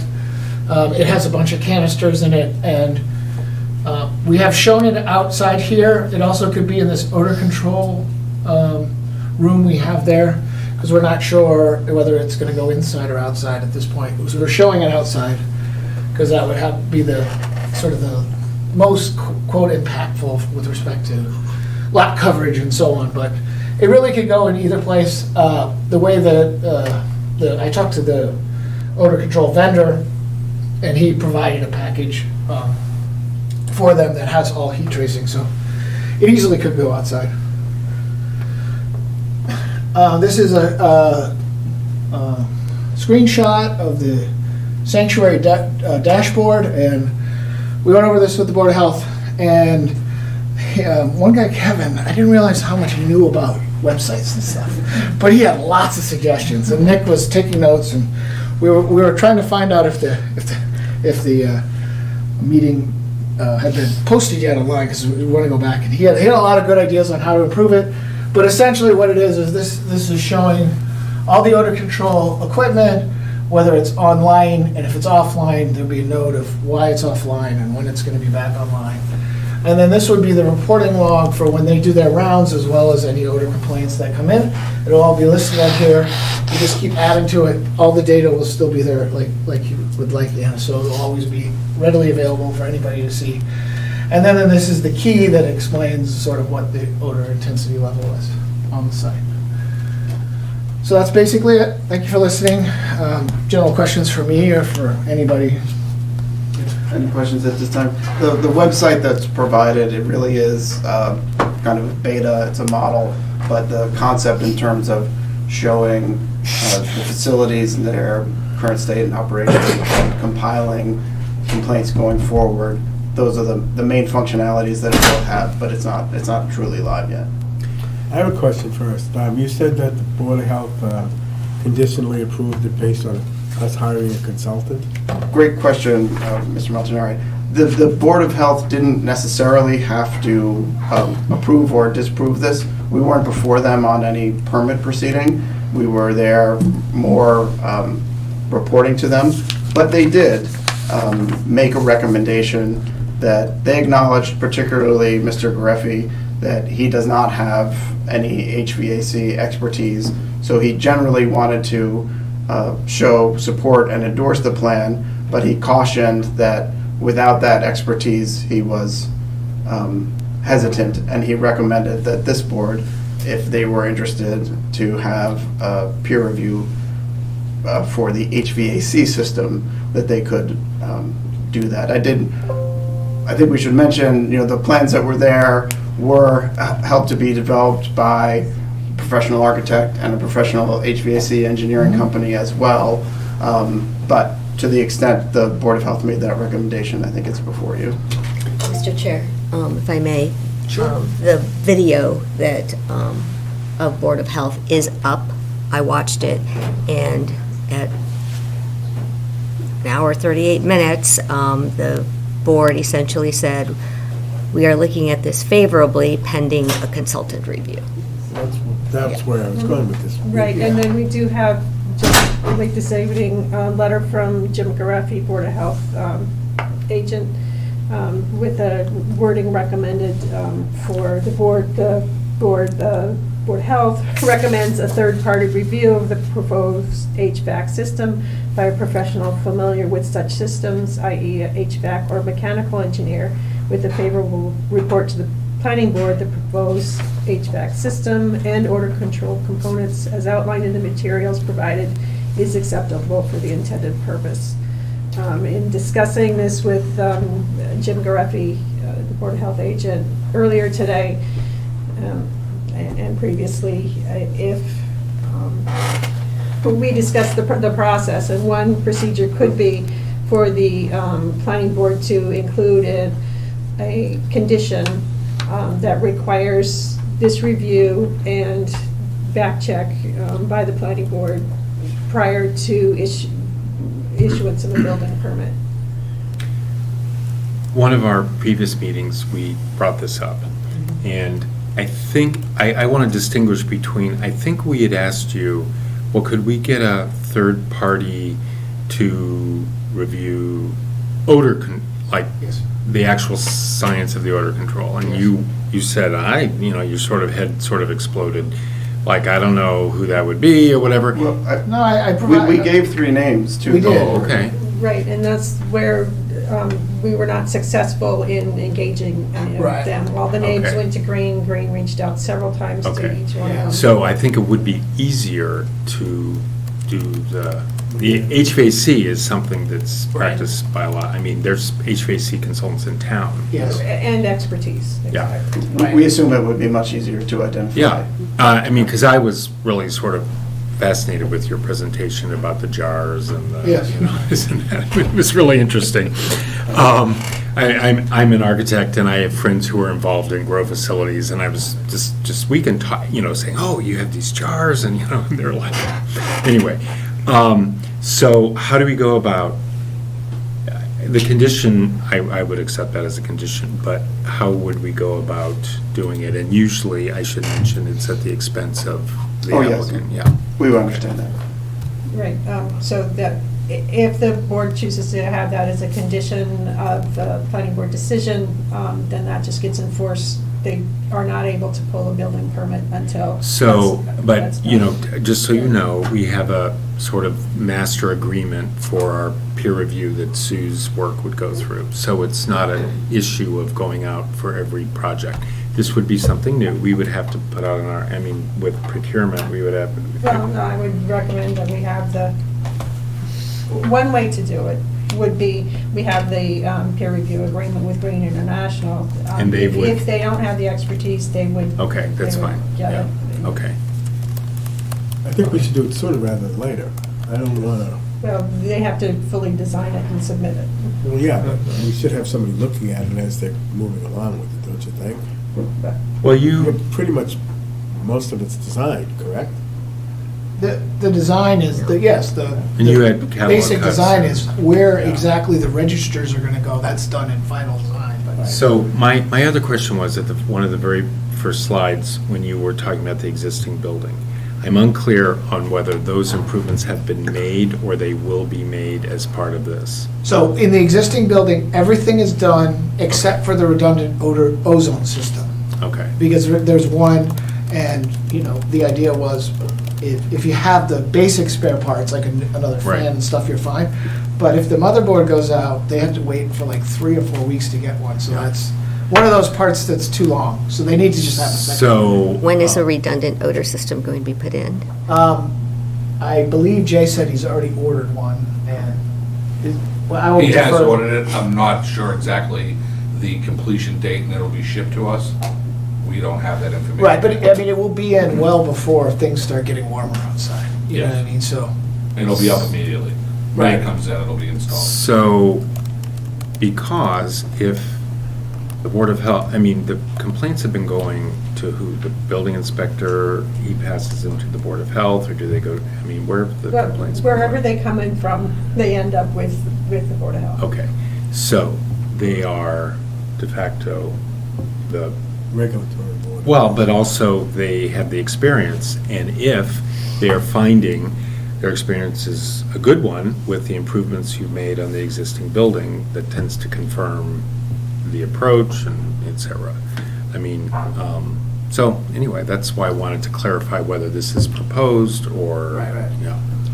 So there was a time where there was like 2 or 3 weeks where the ozone was down, and that was, so they had no ventilation. Luckily, it was in a time of year where you don't have to have as much ventilation because it's not hot out, so. And then the other thing that I learned is that the smell comes from the actual growing. I want to emphasize that because there will be no additional growing as a part of this. Right, so the way we kind of look at it is where is their odor loading? And loading is continuous generation of, and that only happens in the grow rooms. So yes, some of the marijuana that goes into this room will have some odor Some to it. smell, okay. But the odor is going down the whole time, where in the grow room, it's continually evolving, and you don't have that in this case. Okay. So it's the same odor that's happening all in that one building is now going to be spread between the two, and there's going to be additional odor control in this new building. And I think it should be much more efficient when they have the product going out one way and other things, like a new fan or bags or whatever they have coming in and out of that receiving area, the shipping and receiving area.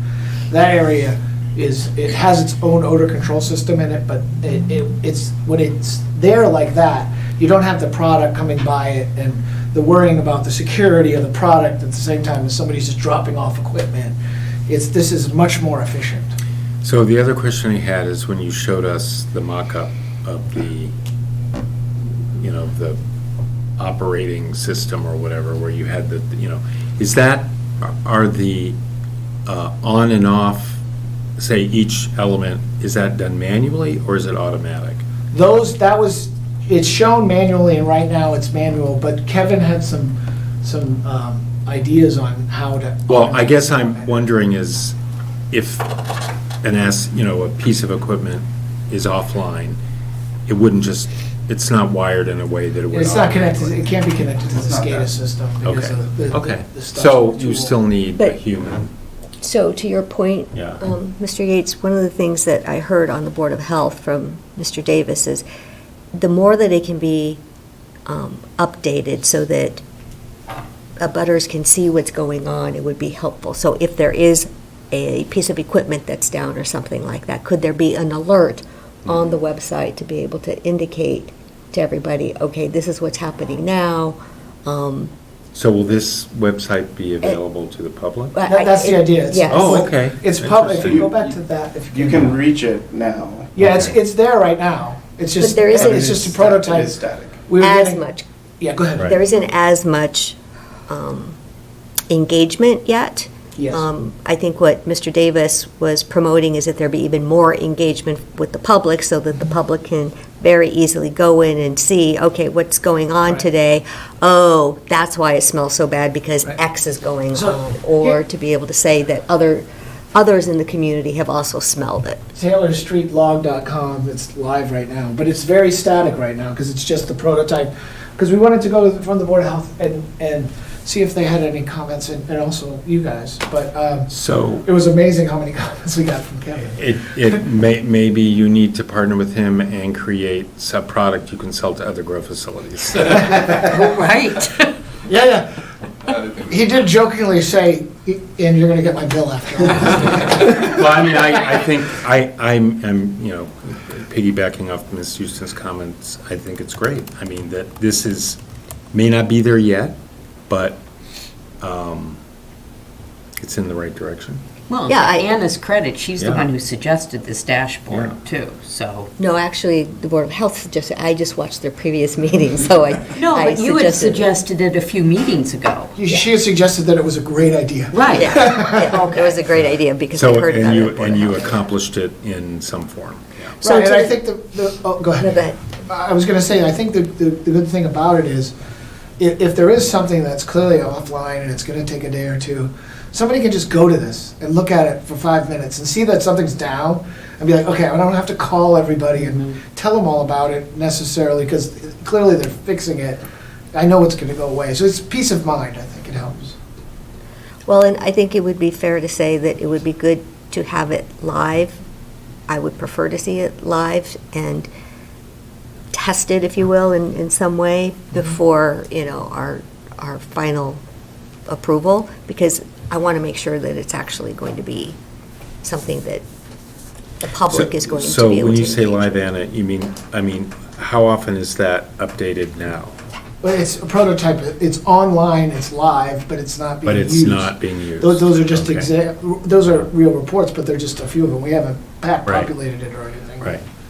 Okay. So I wonder if a condition that outlines a public outreach process, whether or not I'm always concerned with the software engineers. If this website isn't working, if there's some way of public outreach, this might be an example, or maybe some wording we can come up with. For some reason, this doesn't. You mean a Plan B? Yeah. Or be more generic. I think You know, Plan knowing B that is a this is what toll-free we're number. doing now, but we just want public access and outreach Public to access. To the the odor control. Dashboard. Or the odor control elements of the facility. Yes. I mean, we don't need to know the numbers of what you're producing or anything, but just the odor control.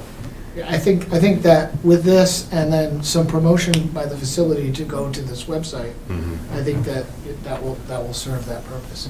I don't know if it can be fully interactive with the equipment, because it's related to the SCADA system, and there's security measures on that. I don't think allows it to. Well, that may be, but is it updated once a day, once an hour, once a shift? I Right. mean, that would be something we need to. Right, I mean, I think the idea is that every time something comes offline, it would have to be changed, but Okay. I understand what you're saying. Oh, I see. Everybody's doing all kinds of things.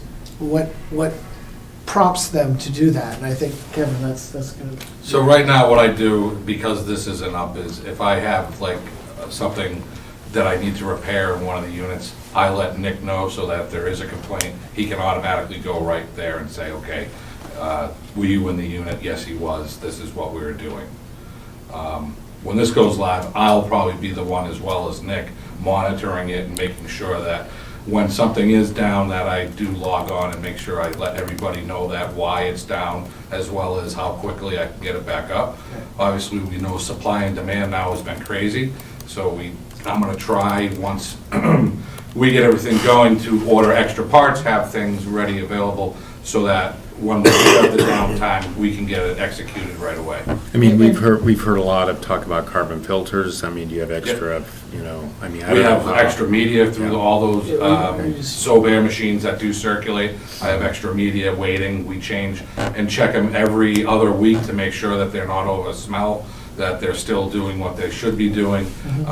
We change the bottom tray more than we change the other two, because that one gets saturated quicker, and then as that whole tray gets saturated, we take it out and change the media 100% and recycle the media for other products. And we just set them up with some even better media. Yeah, They just ordered a whole, what? Waiting, yeah. 500 pounds of it. Yeah. or something. So, waiting for it to get- then sort of a more generic question is, the sort of tuning up your existing facility in the odor control is a result of, well, there have been many complaints over the years, is a result of this application for the new building. Would it have happened if you weren't here applying for a new? Yes. Okay. With me? Absolutely. Okay. Well, that's what I want to hear. I come from an ISO background, a quality background in all my building. I'm very meticulous on how I execute things, and this is a very important thing, not only for my company as well as the town, to make sure that we're pleasing everybody in every direction and making sure that I hired the proper team that I selected to make sure that when I'm not there, they can do the same job as me and make sure that this is operational and everybody's pleased with what we're doing. So then, could we do a permit that has to be renewed every time you change his position? Well, I think one of the things that came out of the complaints in general was, I said a lot of the facilities that I work for a lot of cities and towns reviewing odor control for these facilities, and I require an OMP. And I said, you guys should have an OMP. That's the odor management plan. And that's where you put in how this stuff gets because there's somebody doing rounds, right, to go around. When they go around, he's going to train them. You need to look and see if any of these things are offline. And that's where you put it in that OMP. This gets updated and then. Right, and that's why the version we gave you is, the second version of the OMP. It's a working, living document that you update as things change. And for the most part, you hope that you don't have to update this because everything's supposed to be working. Correct. That ozone machine going down was very rare, is what I was told. The motherboard burning out, they very rarely have that happen. Once again, we go back to it's man-made, so things happen. Made in China. Yeah. Seriously. But I've worked very hard. The people that I do communicate with, their chat is very on point. He gets the things, he understands what our situation is. I could not stress it enough. I need this stuff. If not yesterday, I need it today. They were very good at getting our product out to us and the parts that I needed. And once again, I sat on the dock waiting for UPS to come to put the stuff in and get it back up. Hopefully the door wasn't open while you were waiting. Nope. The consultant, Myron, how soon do you think we can? Okay, so all this information was just submitted last week. Green is doing their review. Okay. So in response to Green's initial comments, so they're doing the back check now. I'll check with Green on when they could do HVAC, but they will, my recommendation is you wait until you have the final design of the HVAC, and that's what I'm saying, just prior to building permit. And you do it, work it as a condition, because if there's a change in the design between now and this is all information that will be needed for a building permit application, so they need to do the final design. So whatever they submit for the building permit is what will be peer reviewed. So if they could have a chance to get it earlier, or they can submit that part of it anytime, and then look at that peer review. I'd like to see it before we're done with it. Well, that's why I think you're better off waiting, right? So, I mean, you really have two choices. You can either have somebody review what's been done now, which is enough to prove that it's going to work, or you can have every detail and make it a condition at the building permit time. Well, how much more is it going to change? Well, because the building isn't fully designed yet, so the structural elements of the building aren't 100% I don't think set. they're ready. Well, that's what I'm saying. Yeah, In yeah, order to right. get a review of the HVAC, the full HVAC system, the condition that has to be reviewed before a building permit can issue.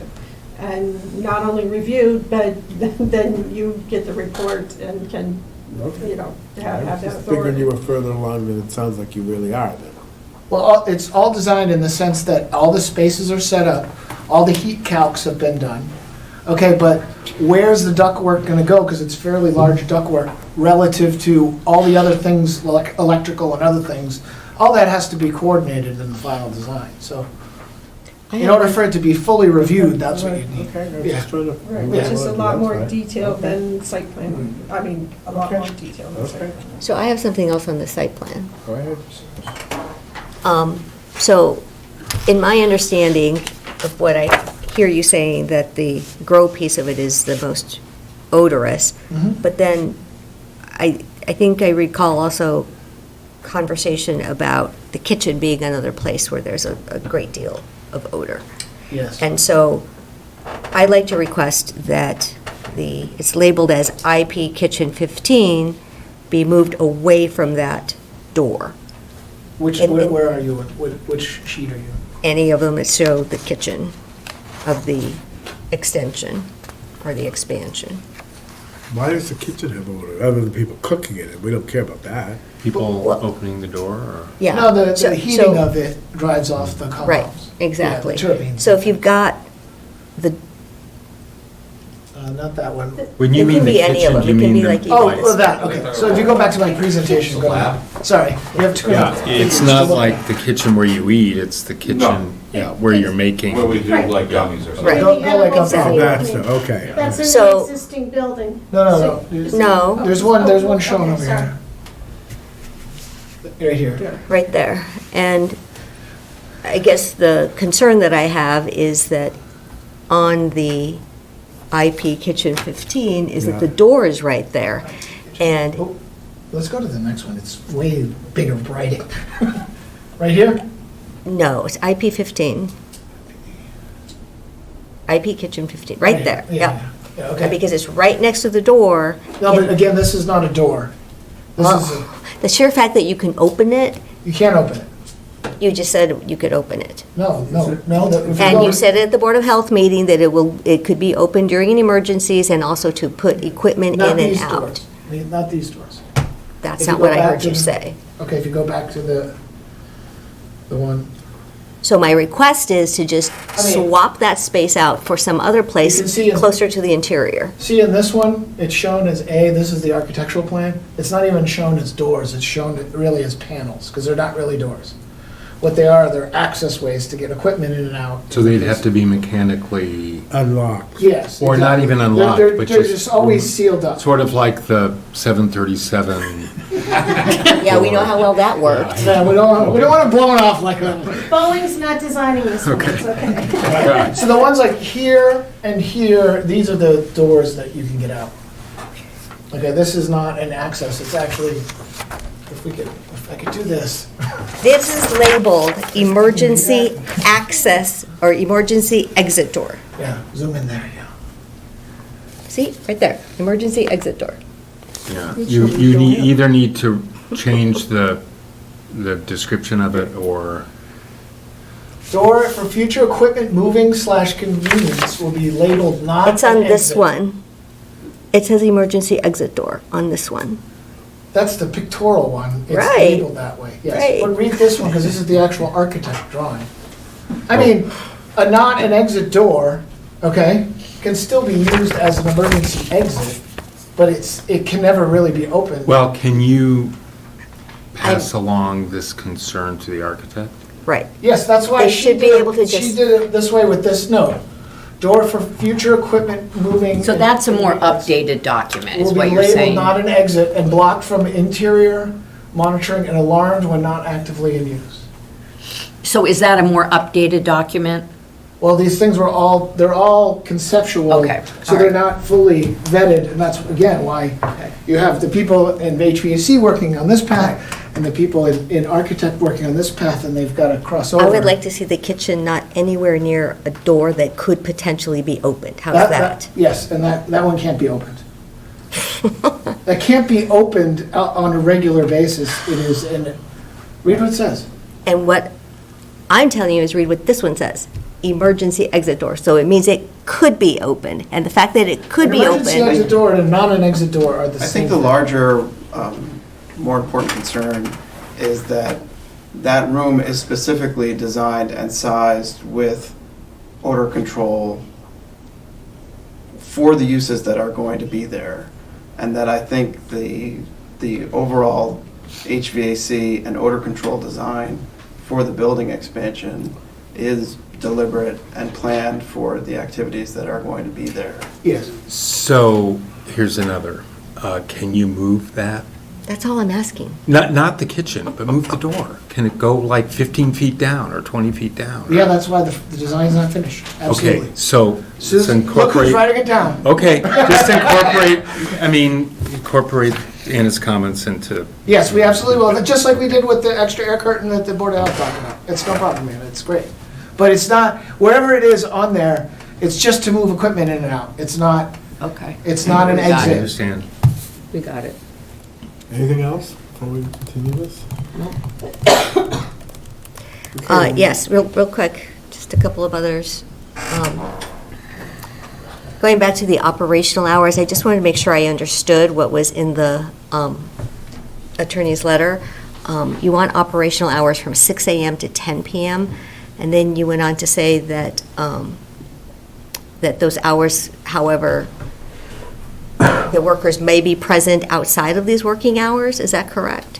That's correct. Susan, do you want to address that? Yeah, the main point for workers outside of that time would be for maintenance, janitorial, and obviously 24-hour security. When this first got permitted, we thought The industry thought you would go in and harvest one room all at once. A grow room would totally be harvested, and what they're finding over time is the grow rooms are harvested a little bit each day so that the plants are not all coming into bloom at once, so that it's a staggered growth cycle within a room, so that they basically do harvesting every day. And that's why they've asked for the extended hours. They also have a lot of, for lack of a better word, blue-collar workers who need flex hours either for second jobs or dealing with, childcare and things like that. So that's why we've asked for the extended hours. However, just as Kevin spoke, there may be some equipment in the building that needs repair, and they'll do that off hours so they can get it done efficiently without impacting the workflow within the building. Jeff, you brought up the fact that when the plants are in bloom, that's when they're flowering, that's when the odor's the worst. By staggering the grow cycle within a grow room, that also helps with some of the odor as well. So they're not, everything comes into bloom in that one room at the same time. It staggers the growth a bit and it staggers the harvest. We initially had thought that they would have minimal staff, and then when they had harvesting, they would bring in all these workers to harvest. Well, turned out not to be the way they do it, because it's too big of an influx in variation in the number of employees needed. So this gives them a consistent growing cycle, and it keeps the workers on a regular, steady basis. The other thing is talking to Nick, they don't have firm hours. It's not like you arrive, they would have them arrive at 6 and leave exactly at 2. They may, leave a little later or earlier, whatever. So that's what they're asking for the flexibility for. Well, and I think what I heard is part of what you may have, or what you just said, and that is that there were periods of time when you had lots of employees, and what I've heard from residents is information that, there's a lot of people working there at really late or odd hours, and so I just want to get a firm understanding of when people can expect to see folks there, so that if there's too much activity going on, then, they feel empowered to be able to say, hey, they're not abiding by their special permit, they've got a ton of people there at X hours. Well, so that's basically what I'm saying. Okay. So the one thing we all have to recognize is that you're growing plants, and there may be times when they need if there's an issue, they need to do a harvest immediately, whether there's a problem with equipment or something. So there will be times when they may have to have a large group of people there just to react to the plants if there's a problem, so that they can do that. Generally, though, they anticipate that there will be people after 10, and like I said, mostly janitorial, maintenance people, and then 24-hour security. If there is a big harvest, you may see people there later, and that was contemplated with the original permit. So one of the things that I'd like you all to do then is, on the proposed dashboard, is if those are the kinds of things that are happening, just notate it. Extra crew working, tonight, whatever. Again, if you're going to be a good neighbor, as It is As this a neighbor issue with car door slamming, Yeah. talking, so, I think it's proper to, Car radios. yeah. I guess the one comment I would make on this is that the good thing is a lot of the parking, the building is on the other side of the building from where the neighbors are. Good. So that we have a natural buffer of just the mass of the building. We also have people who are parking on the abutting property. If you recall, they have a lease agreement with the abutting property. So that they're varying it, and the other, I think, aspect on that is by having variable hours and not everyone leaving at once, you're not going to hear, 15 Right. doors slamming as people are arriving or leaving from the site. But we will try to see if we can add that to the, perhaps we can add a daily note on the dashboard. If anything unusual is happening that day, it can be noted there, and if it's empty, then they're not expecting anything. So the neighbors may know what to expect. Thank you. Continue to, Do you want to do 1 month? So I guess my question back would be, We're still waiting on green, is that correct? Yeah, correct. I think the 7th, I think, they'll be able to get the Okay. information back. And then I suppose, yeah, one month is fine. Okay, so, yeah, so the peer, back check of the peer review. Green will provide information, I think they said by the 7th of February. So do you want to continue this one till March 7th? Yes. And you want to, us to start drafting a decision for you to review for that meeting? Yes. Yeah. Okay, cool. So 7th at What time? 7 o'clock? Sure. We'll give you the early slot, whatever. Thank you. Sanders, very quickly, please. This is the public hearing. What? I said this is the public hearing. All right. We have to say what we have to say. You have 2 minutes. I'll give you 3. You better learn how to count. I'll give you 3. Well, Mr. Chairman, it's good that the Health Board yield to this board with regards to getting a third party here, a hydrovac person here, because you don't know, they got the diagram of everything, this should work like this, so forth and so on. You know, you have to do a test to make sure something is working like it's supposed to. And the one thing that we're dealing with and that we're concerned with is the smell. Now, they're saying use carbon filters. Carbon filters does not get rid of the smell. Carbon filter with charcoal, the charcoal is what gets rid of the smell. So I would suggest that we pass on to the third party on the hydrovac and have him to confirm whether these carbon filters will get rid of the smell of the marijuana. That is what the issue is about, because when it's outside and in the previous times, it's been a nuisance in the community based on the smell of people not being able to utilize and enjoy their residence.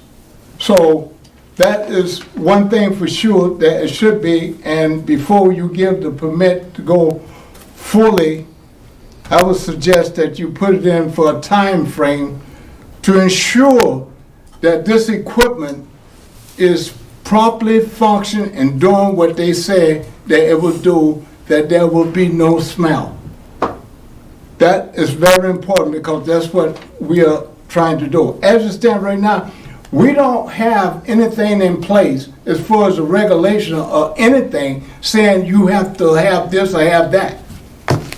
But Littleton is going to get that, because we need that. And right now, going to the health board, that's fine. So I'm glad to know that the health board yield in this particular case, because they don't have the expertise. And I don't think nobody else has the expertise when it comes to the marijuana industry out here. I think that all these industry out here in other communities and stuff, they got a smell issue going on. And we in Littleton don't want a smell issue going on. We want the industry to be neighborly and doing what should be doing, and not doing the shortcut by not putting in proper equipment that will take care and do the job. I know. I am a graduate of air conditioning and refrigeration, not hydrovac. So I know that you get someone as hydrovac qualified and have them to confirm that those carbon filters, because that's what I'm primarily concerned with, that the carbon filters seem like they don't want to put the carbon and the charcoal filters in to get rid of the smell. That's what I'm sort of kind of getting from the times that I've been here and heard them speak about it. It's always carbon, carbon. Carbon is in the air and here. Thank you. Thank you. Yes. It's activated charcoal carbon. It's actual charcoal, activated charcoal we're using. It's not a carbon filter, it's actually pellets that go into a tray, and it's activated charcoal, like you'd use for your fish tank or anything like that to filter air. Activated carbon is, carbon in the odor control industry is one of three medias. It's either made out of coal, or it's made out of wood, or it's made out of coconut shells. Those are the three medias.